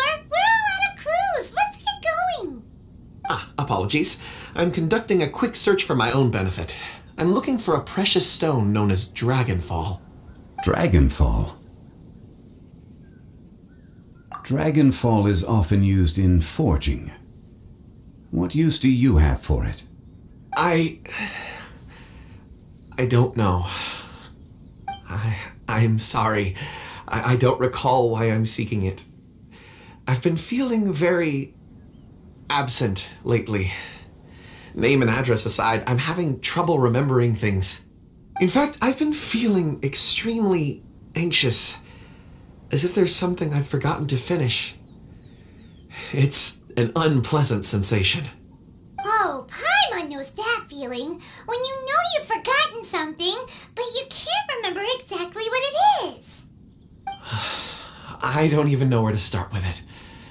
I've been aimlessly wandering. That day at the market, I overheard a conversation while I was buying something. They mentioned Dragonfall. It sounded so familiar to me, as if whatever it was I had to do was linked to that stone. So, I decided to look for some. Perhaps if I can retrieve some, I'll remember what it is I have to do. I see. If I am able to during our endeavor, I will help you look for this stone. Really? Oh, thank you, Mr. Zhengli. You're too kind. Think nothing of it. Shouldn't we get going? Heading north from the chasm, we'll reach Lingju Pass. If this is indeed the path they chose, there will be traces. Great! Let's have a look.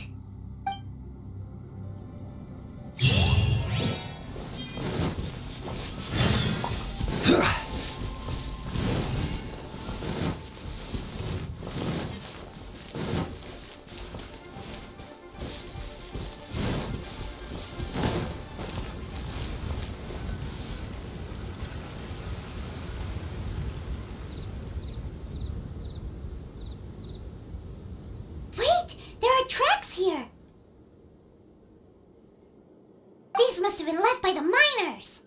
Let us make our way to the end of Lingju Pass. If there are no footprints there, it would suggest that the miners are still within the pass itself. However, if we find new tracks, we can follow them wherever they may lead.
It would appear that they made their way through Lingju Pass and kept moving. If we follow their footprints, we should be able to find where they went.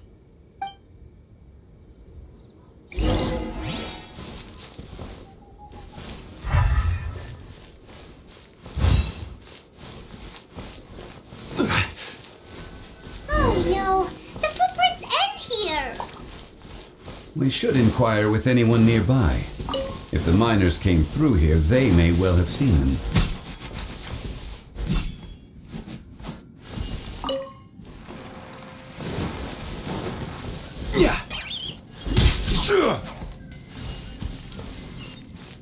Hi there!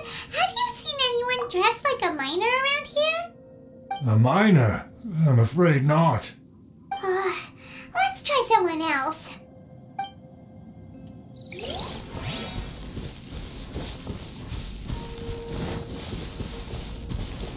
Hello! Have you seen any miners nearby? About this tall? 4 of them? Stop bothering me. Can't you see I'm cloud watching? Jeez, a little grumpy, aren't we? Whatever. Let's go ask someone else.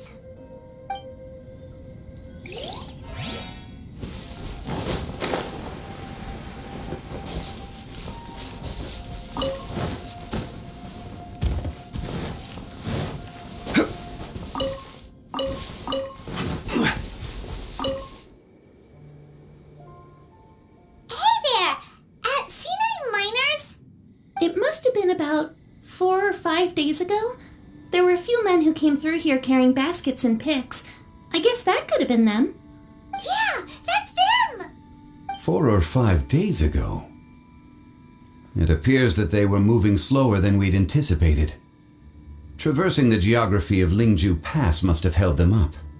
It was so strange.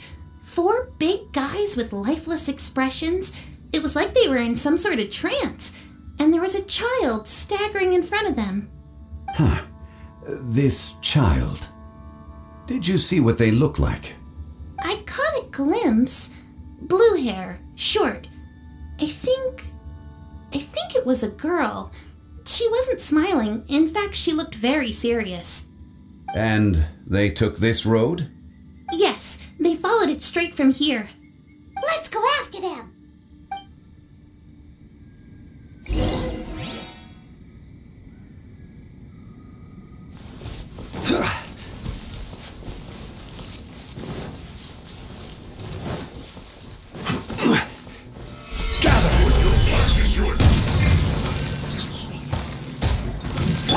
First moment of birth. Order guide you.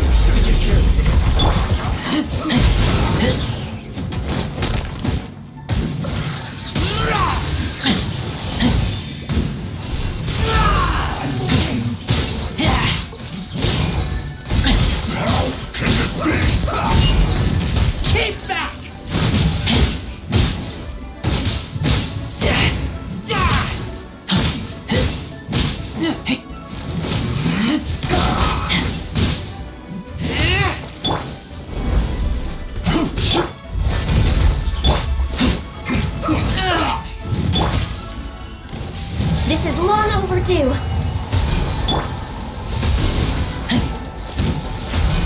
Send this quickly. Gather. I guess this is it.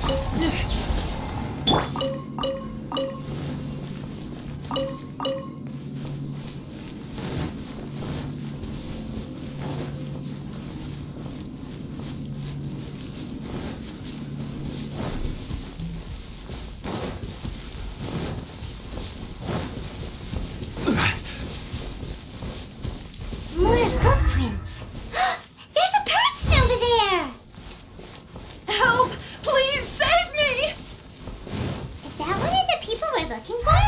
Oh, rescue first. Ask questions later.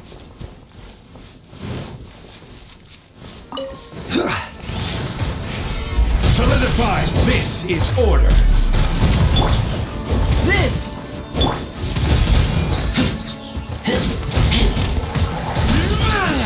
Witness my great undertaking!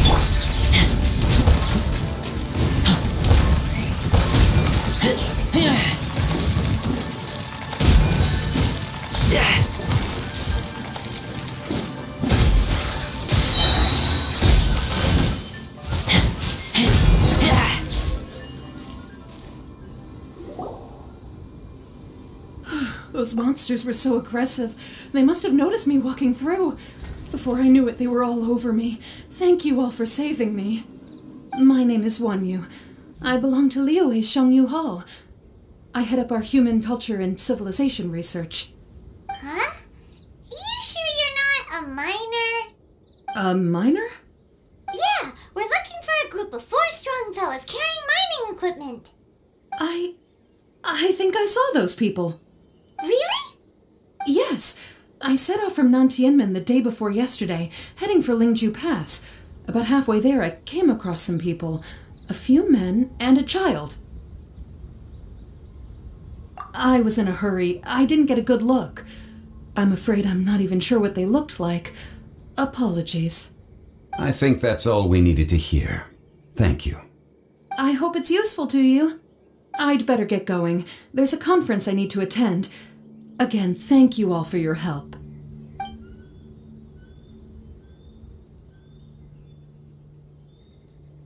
According to this scholar, the miners were heading for Nantianmen.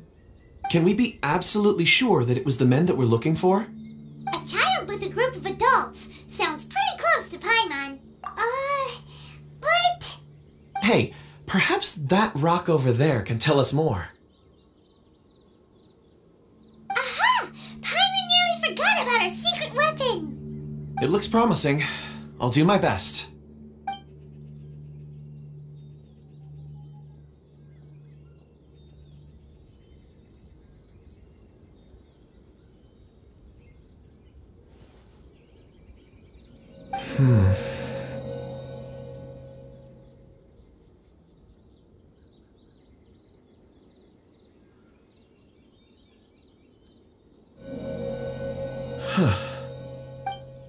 It's the same group, all right. They followed this road. Mr. Kunjun, your stone seeing is something I won't forget in a hurry. I suppose it is an asset, though I rarely find a use for it. But praise from Mr. Zhongli is high praise indeed. It's a good thing we brought our Kunjun compass along. We would have lost all sense of direction a long time ago. You think so? I guess it's been a worthwhile trip then. It feels like we're cracking a criminal case. It's a lot of fun. Be that as it may, we would do well to keep our guards high. 4 fully grown men in a trance-like state, walking ceaselessly day and night, over hills and mountains, led by a child. This is no ordinary incident. Oh, you're quite right, Mr. Zhongli. We should have our wits about us. That's not all. Our scholar was attacked by Geovishap hatchlings, but the level of aggression they exhibited was unusual. We have encountered many clues along the way. So far, they've pointed us in the right direction. The miners headed in the direction of Nantianmen the day before yesterday.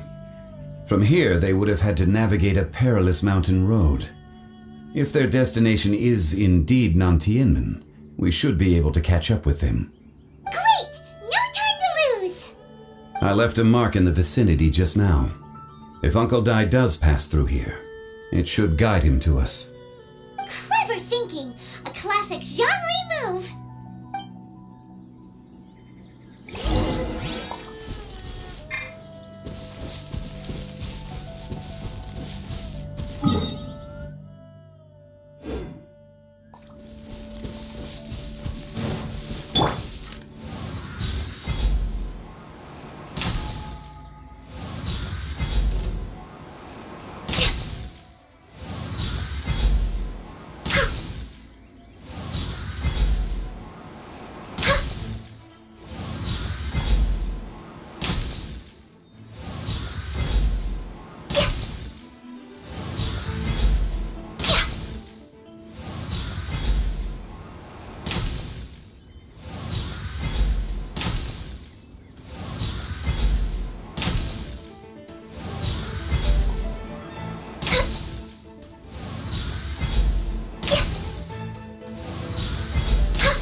There's a basket lying here, too.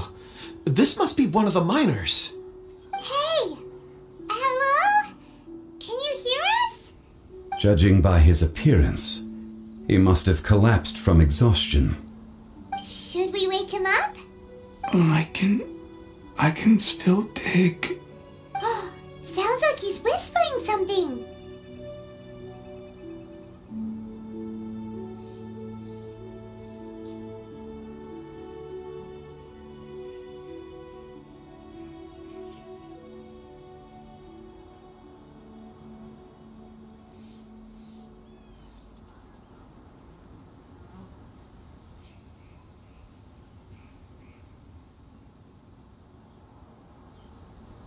It seems that he thinks he still has work to do.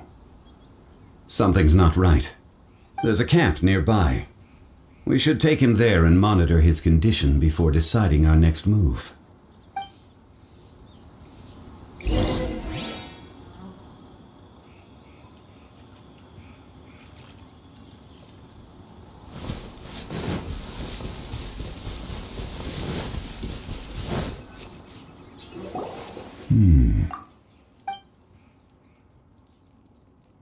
How is he?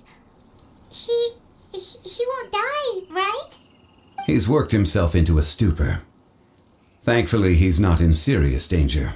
Paimon heard him talking about digging for something. Did he dig himself into this state? It's certainly a possibility. It looks like there's something in his pocket. Are these ore fragments?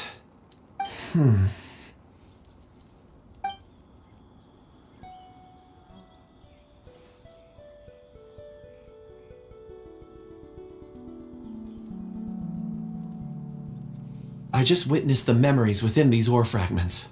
This person brought these fragments out of the mine. He's one of the 4 that we're searching for. How he came to be here is what we need to understand. So he was kidnapped and then abandoned here. But if they didn't need him, why bring him all the way out here? Unless something happened. Something that led him to fall behind. Ugh. Paimon's had enough. This is too mysterious. Oh, wait a moment. Seeing these fragments has jogged my memory. I have something for you. What Something for us?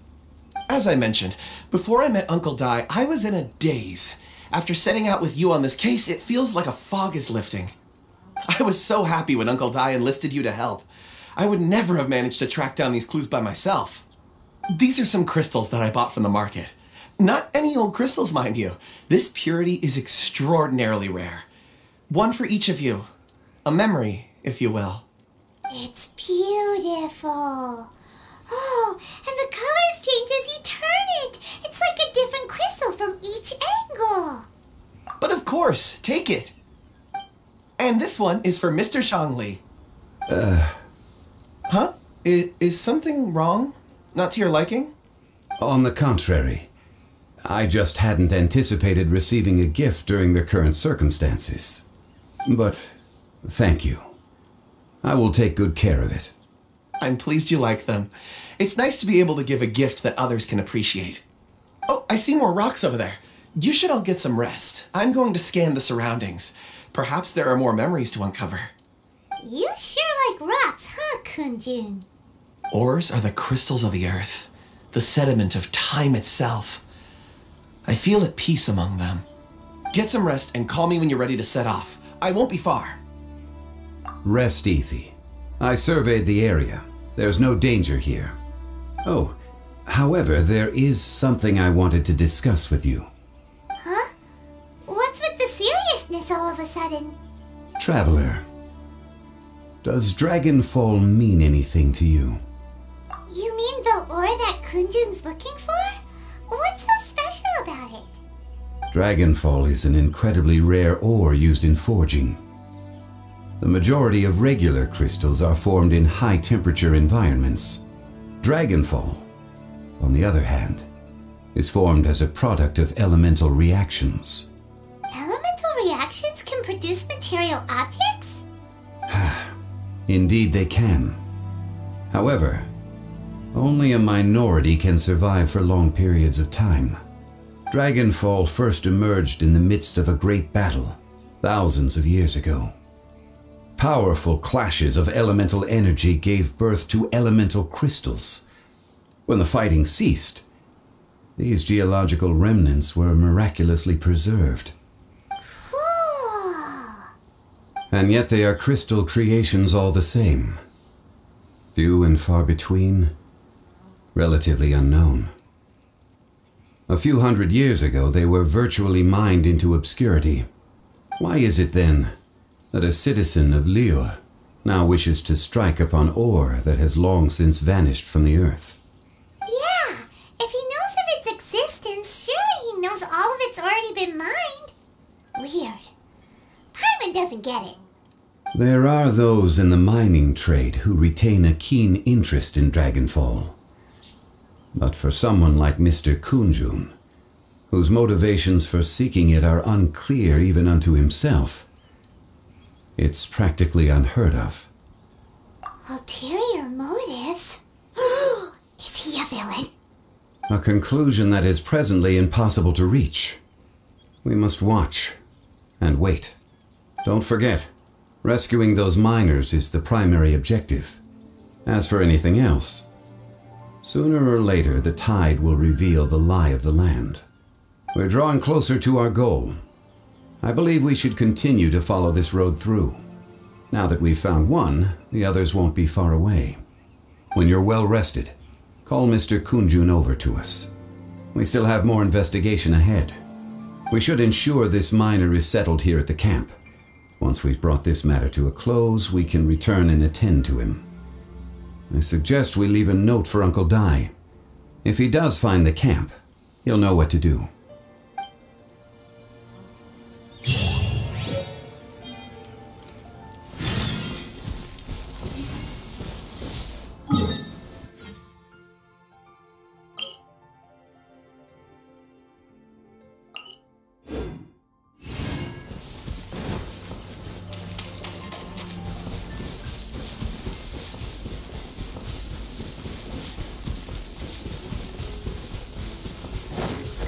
Yeah! Solidify!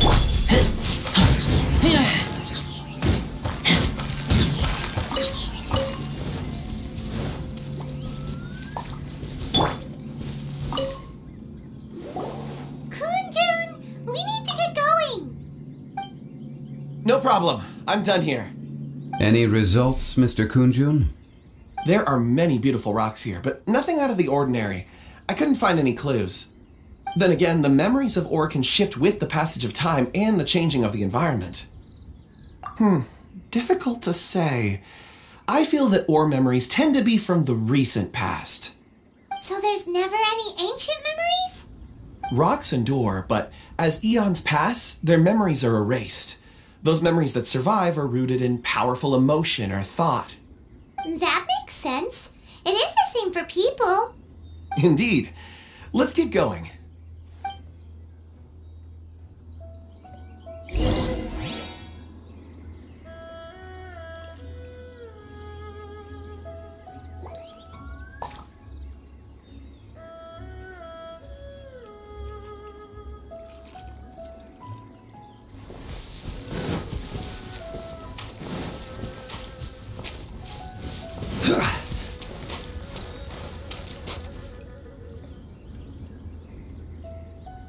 Wow. Such an immense tree. And there's so many mysterious looking crystals up there too. Amazing! This ancient tree. Let's conduct separate investigations. I'll take that area. Perhaps you could survey this section. All right then. Kunjun, can you see anything worth investigating? Well, there is this stone tablet here. Doesn't seem very interesting. Paimon's gonna look over there. Huh. It's worth a try, surely. Let me see. Oh! This is... Hey, what's wrong? just a bit lightheaded. It's past. Nothing to worry about. Not yet. Whatever. Paimon's going to investigate over there. Why don't you climb the tree and have a look? If you don't try, you won't know. Anyway, you'll be able to get a good look at our surroundings from up there.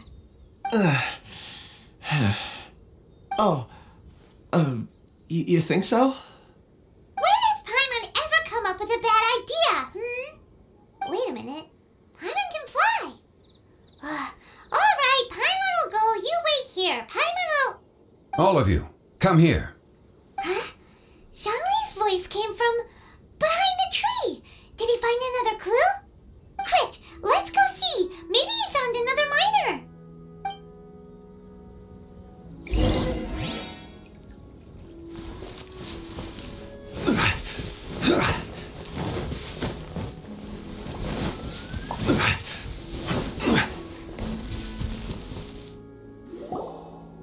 This has been newly dug. It would appear our answer is up ahead. Is that a voice coming from the tunnel? Someone else go first. Compose yourselves. I will lead us in. There is an unusual presence emanating from inside the tunnel. Prepare yourselves and tread lightly.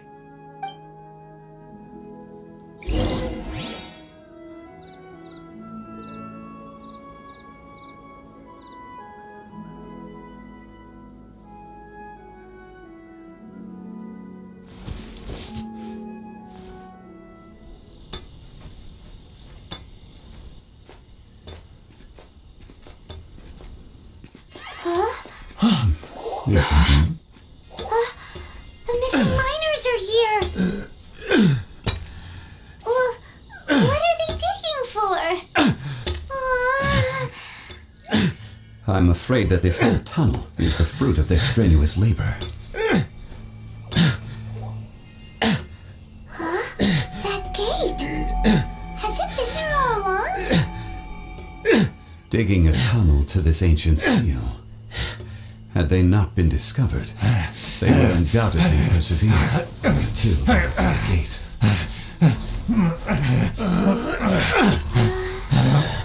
So behind the seal there's...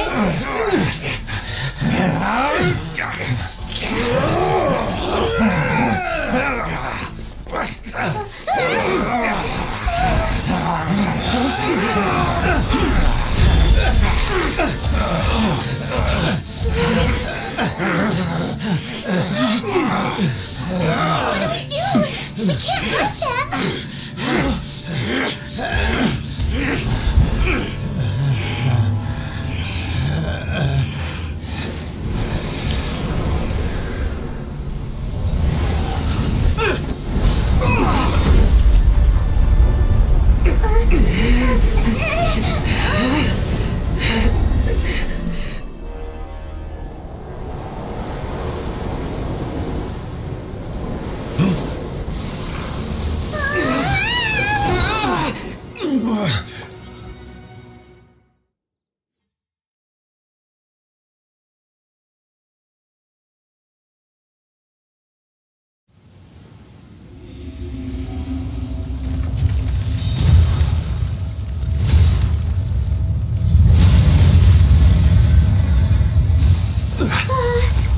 What type of monster is this? Morax, you arrive at my doorstep of your own volition. Excellent. Taking revenge for sealing me away will be all the easier. So, the little girl is your power incarnate. But if you recall, H-Daha, this is not how we intended for events to transpire. Waste not your words. Your life is mine. Enraged Earth will not absolve you!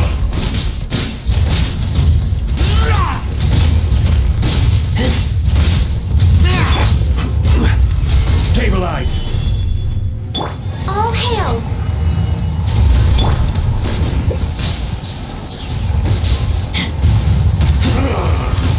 Is once not enough? You would forsake me again? If that is what you choose to believe, so be it. He who bears the weight of memory is destined to shoulder the burden of truth, as it ought to be.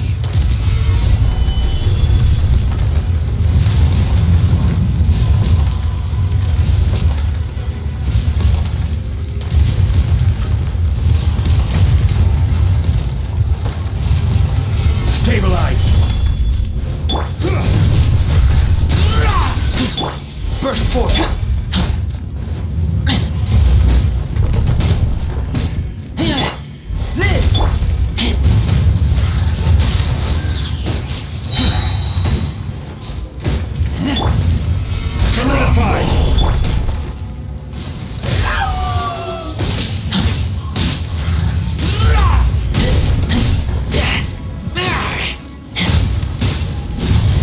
Morax, you think you can destroy me?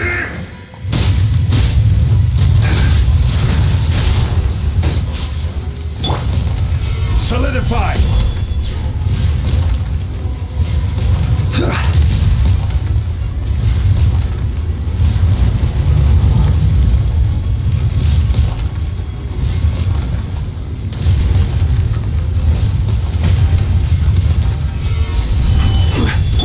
Burst forth!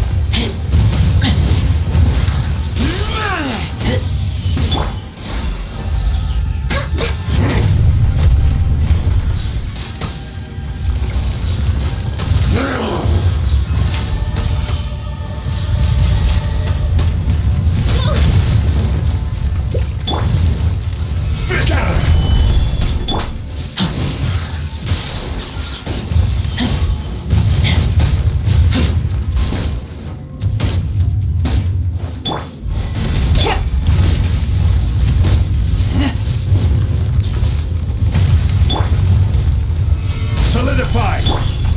Come into being! Experience an eon of suffering!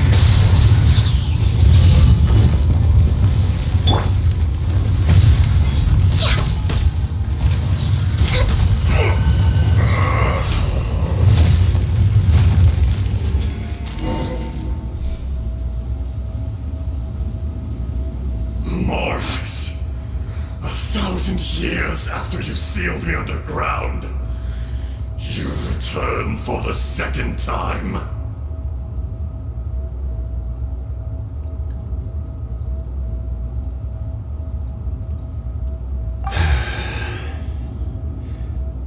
You should call it by its name, H-Daha.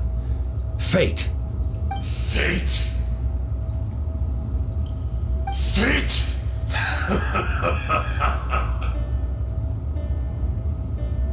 So here lies the wisdom of the gods. Destroy all deemed redundant. Enlist tyrants to ravage the wilderness. No. You have forgotten. That voice! Ashtaha. Huh? Kunjun? Morax. It's been a while.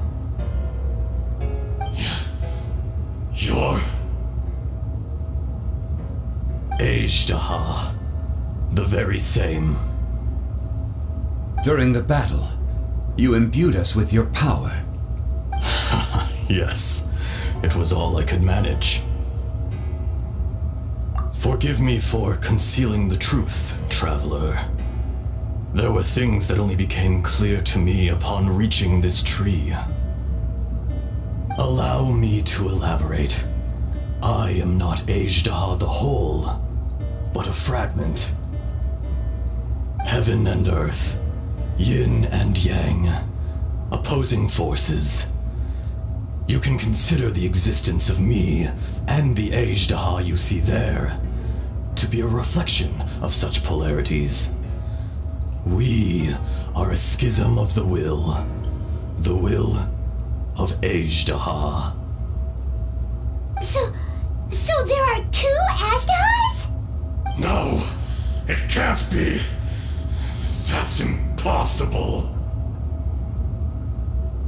When the seal loosened, your power manifested in this world as a child. With this new identity, you were able to vent about the forces that suppressed you. But would anyone listen? Would they even care? That's when it occurred to you. The loosening of the seal constituted an opportunity to strike back. Kidnapping the miners was all in aid of digging to the entrance to the seal itself. Your plan was to launch an attack on both ends, from outside and within, thereby fully destroying the seal. The audacity! Are you insane? If you truly are a part of me, how is it you find yourself standing on the side of the betrayer? I was another power awakened with the loosening of the seal. Too weak to reincarnate, but strong enough to possess a human body. I was barely conscious. I couldn't remember who I was. Only the past would elicit a reaction from me. But my aim was clear. Find Morax and aid him in stopping you. I had sensed that something was amiss when you mentioned Dragonfall. Had your power been but a little stronger, I would have recognized you. Don't blame yourself. I have changed beyond all recognition. Only when I touched the stone tablet did I truly remember. It's been so long. A secret beyond all comprehension of youthful humanity and ancient dragonkind. Morax, do you want to tell the tale? There would be no harm in it. The decision is yours. You haven't changed.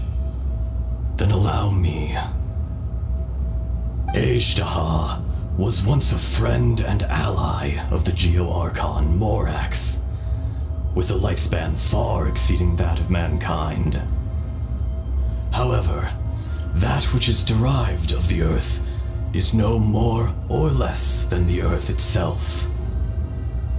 The memories of rocks do not last long. Those memories that survive are rooted in powerful emotion. But as time passes, so these memories fade into obscurity. Erosion is the world's greatest destroyer of memories.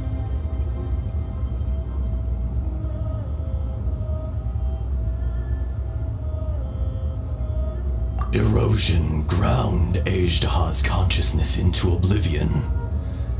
Slowly, he forgot the face of his old friend, and his memories of defending Liyue Harbor disintegrated. Ajdaha, now incomplete, became irascible, aggressive. What would you expect? It was humanity that attacked the ley lines that sustained me. This much is true, which is why you attacked the chasm, why you waged war against Morax. In the beginning, in order to open up new territory and increase production, the citizens of Liyue came to the mountains to mine. Overexploitation caused the ley lines to quake, which brought untold suffering to us. Erosion made us even more savage. No matter how we struggled, we lost the ability to coexist with humanity. We lost all reason. Morax shared with us some of his power to prevent further erosion, but it was futile. Everything returns to dust. It is the natural order, an unstoppable force. And so, we became you. And from your will, I emerged.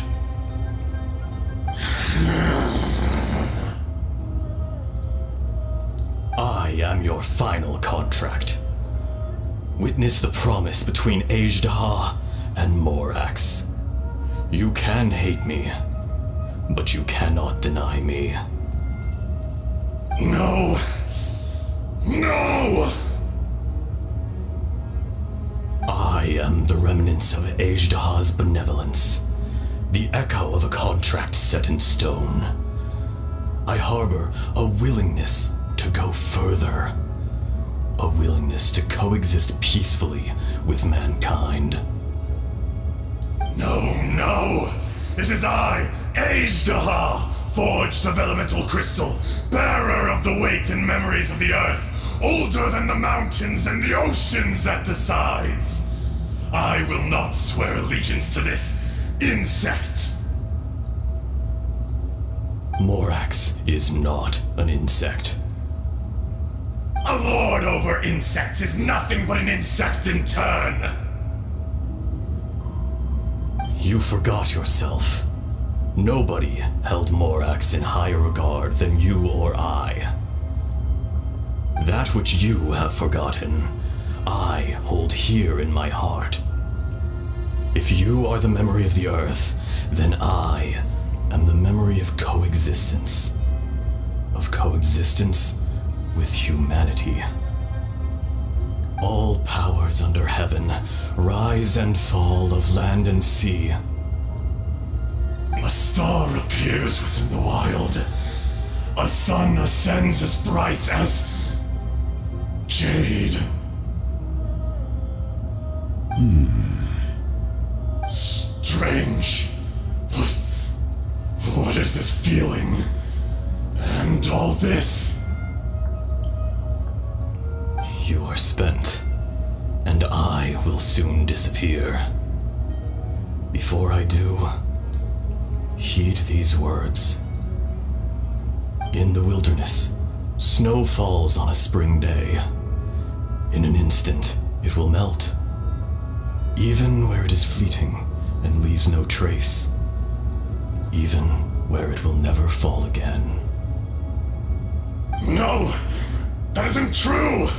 I don't accept this as fate! Perhaps it isn't, but it remains an inevitable misfortune. More axe! The little girl vanished! Are you satisfied, Ajdaha? I had to make amends. Satisfaction had no part in it. So, Morax, you call yourself Zhongli these days? I do.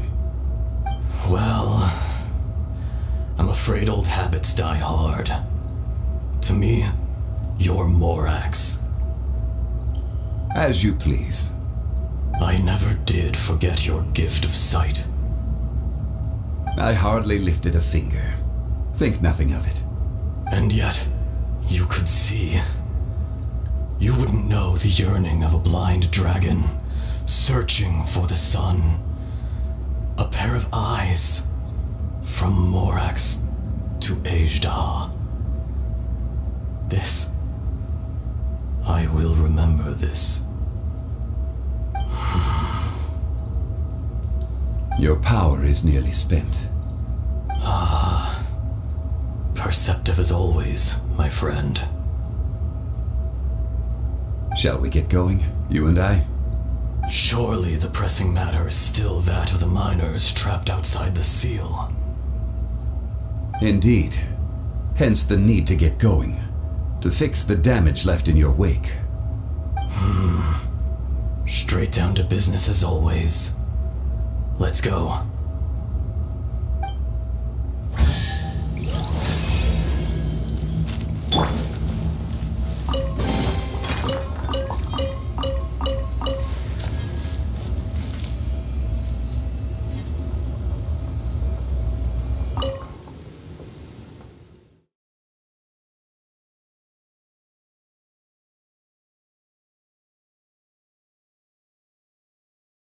Huh? How did we get here? We need to go back and check on the miners! So there you are. My men and I found your clues and followed them straight here. We found Mao in a tent at the campsite unconscious. It seems he'll be okay. Sadly, we found no trace of the other three. Huh?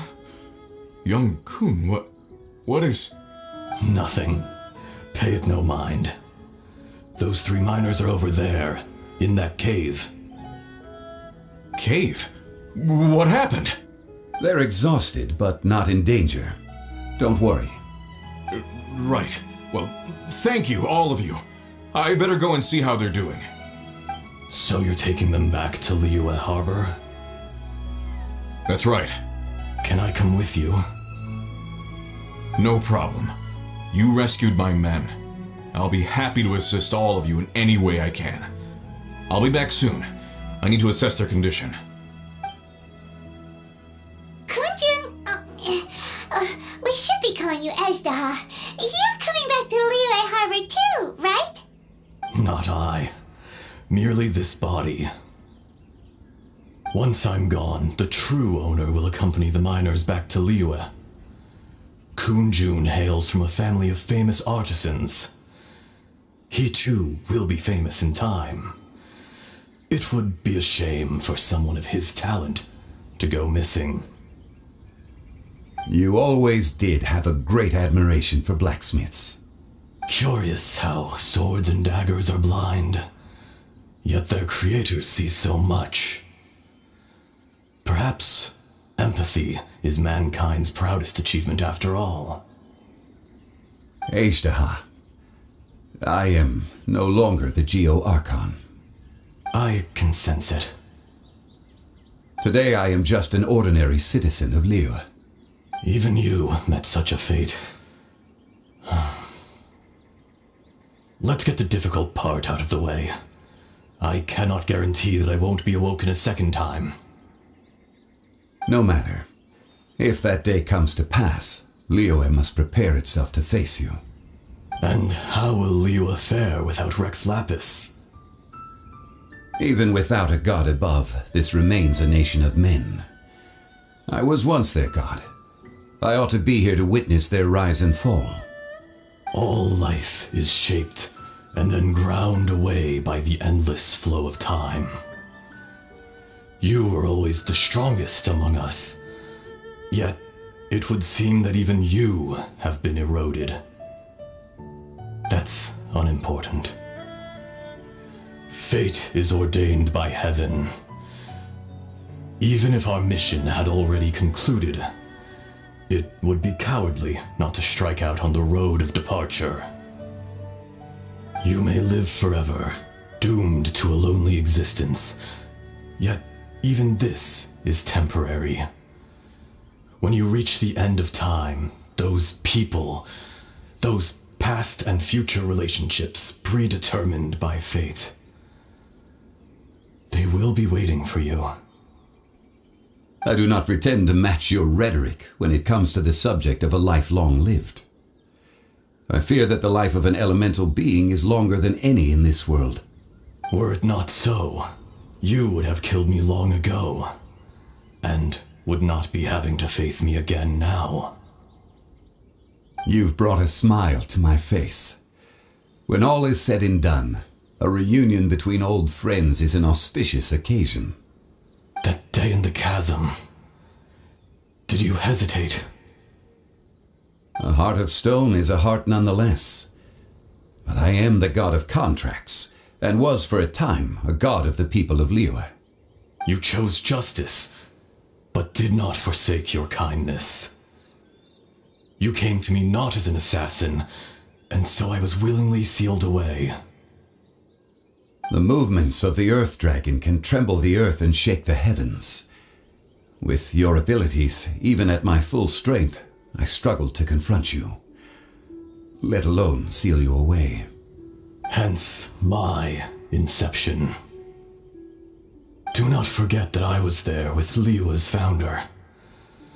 The face may have changed, but the content of the contract remains intact. Old friend, god of contracts, I hereby honor our agreement. Thank you, Ishtaha. My life is at an end. I will join the eternal flow of time. And you, Morax, you will live for many a day to come. You're leaving? If it is fated, Morax, we will meet again.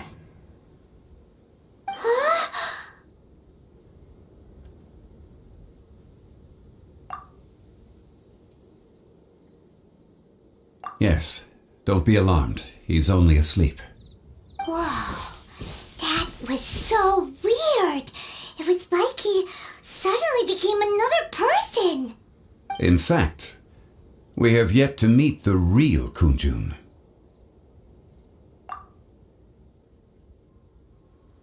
He was. Centuries may have passed since then, but events from 1,000 years ago remain crystal clear in my mind. In our last tale, Rex Lapis was walking alone in the mountains. He heard a remote voice, unlike any other, coming from a crack in the earth. Most of the ancient geo-life forms that live below Liyue are blind, having not seen the sunlight for an age. The voice was sometimes sad and song-like. Other times it was loud and thunderous. The Lord of Geo searched here and there before finally unearthing a strange stone from the bedrock. That's how Ishtaha was. I answered his wish and took him above ground. The Lord of Geo took pity on the rock spirit and carved it into a magnificent work of craftsmanship, a vivid representation of a dragon.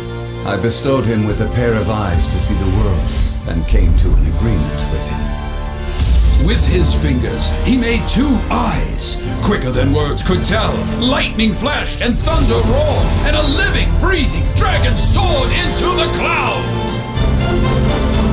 I agreed to let him live among the people above ground, but if the day ever came when he brought ruin to order, he would once again be sealed in the dark.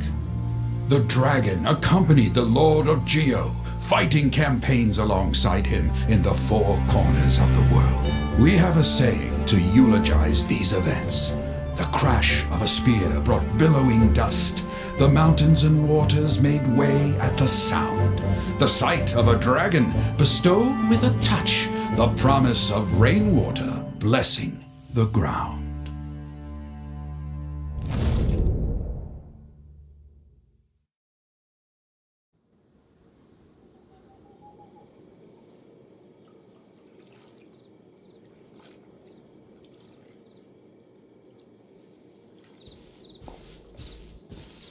1,000 years ago, Ajdaha attacked the chasm.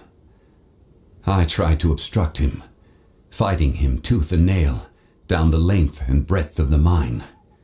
Finally, I brought him down and sealed him underground. During that battle, Dragonfall was born. Ajdaha could sense the stone. Subconsciously, he wanted to use it to find me. Despite being the victor, I could not claim to be stronger than he, and in his heart, he still retained an ounce of goodwill towards me, towards Liyue, towards life above ground. He was willing to be sealed away, but as the erosion set in, he forgot. Even I cannot avoid it, but there is something I understand better than most. When the door opens, it is time to leave. The greater the power, the greater the danger erosion may bring about. The millennia may come and go, but even a stone may tire. Personally sealing away an old friend. This is just one form of erosion I have endured. People abandon and surrender the things they love to pursue the right path. Perhaps this is the erosion imposed on me by the natural order of this world. That I was a god of mankind. My identity may change, but my eyes will bear witness to the history of humanity. You still care a lot about Liyue. Call it part of my duty. I must thank you both. No worries.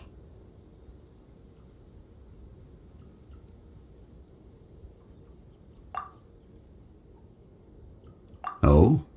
About what?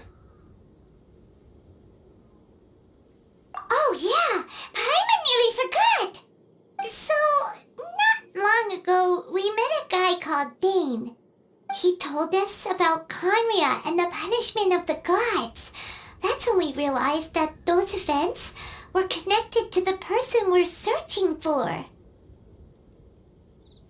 Zhongli, you're a god. You've lived through thousands of years of history.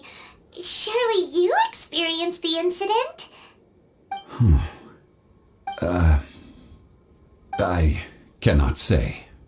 Why? You can't even give us a thread of information? This is so important to us. I understand, but I must apologize. This is my contract. You mean another past grievance?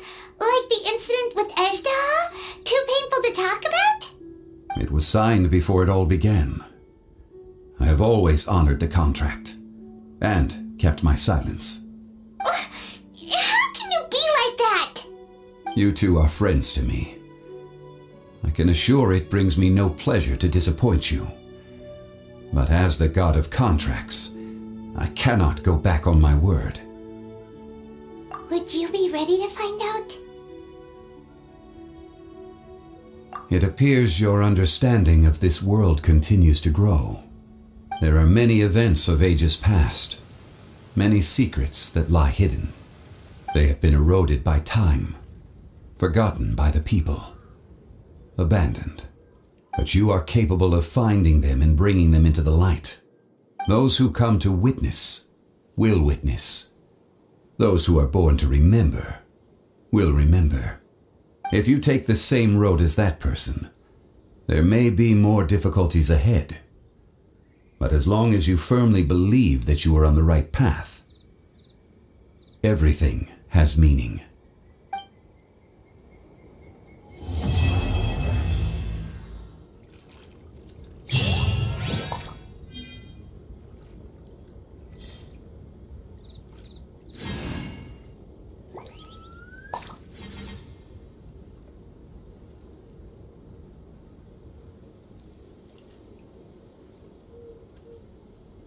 Where do you want to go next?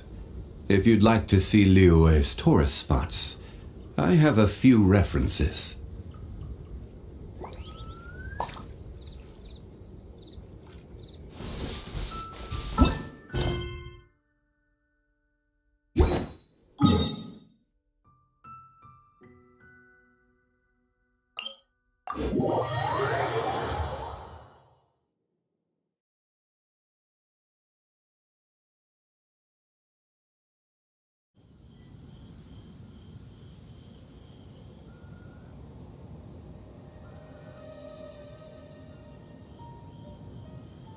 Osmanthus wine tastes the same as I remember.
Osmanthus wine tastes the same as I remember. But where are those who share the memory?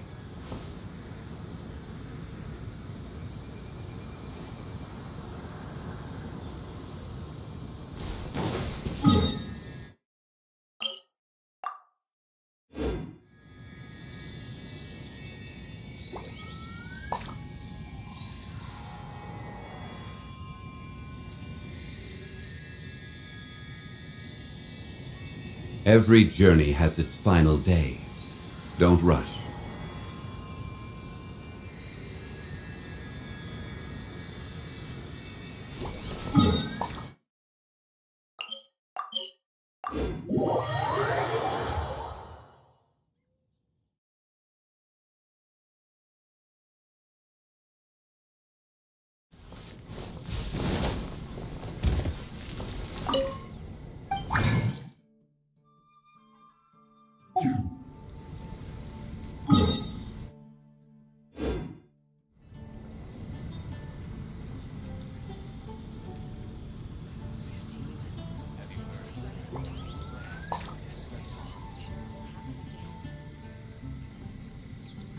Ancient alchemy truly is fascinating. Osmanthus wine tastes the same as I remember. But where are those who share the memory?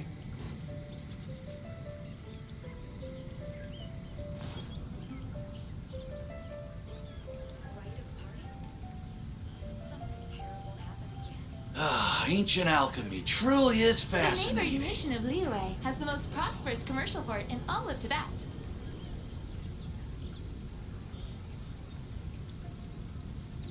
Boats are made for transferring commodities back and forth, and those that come across Liyue tend to stay a while, so it is where many things come to settle. Osmanthus wine tastes the same as I remember. But where are those who share the memory? Welcome. How can I help you?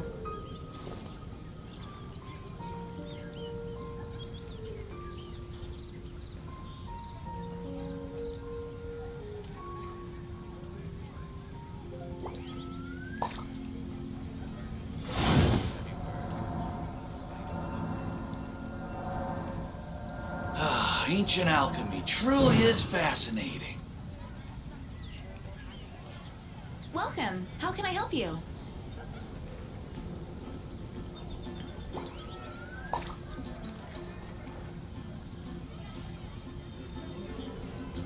Osmanthus wine tastes the same as I remember. But where are those who share the memory? Ancient alchemy truly is fascinating.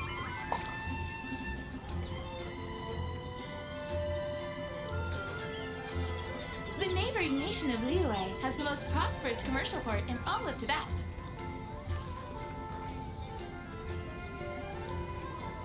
Starsnatch Cliff is known for its views. Where do you want to go next? If you'd like to see Liyue's tourist spots, I have a few Ancient references. alchemy truly is fascinating.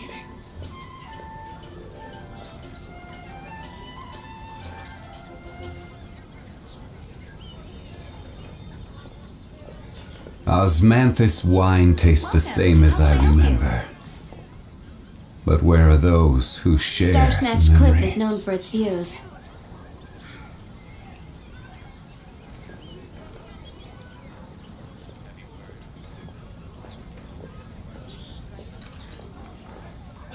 Ancient alchemy truly is fascinating.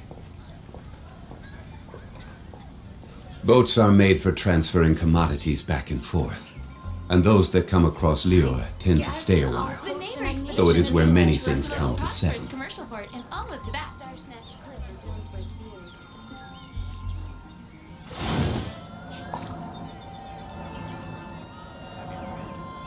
Ancient alchemy truly is fascinating.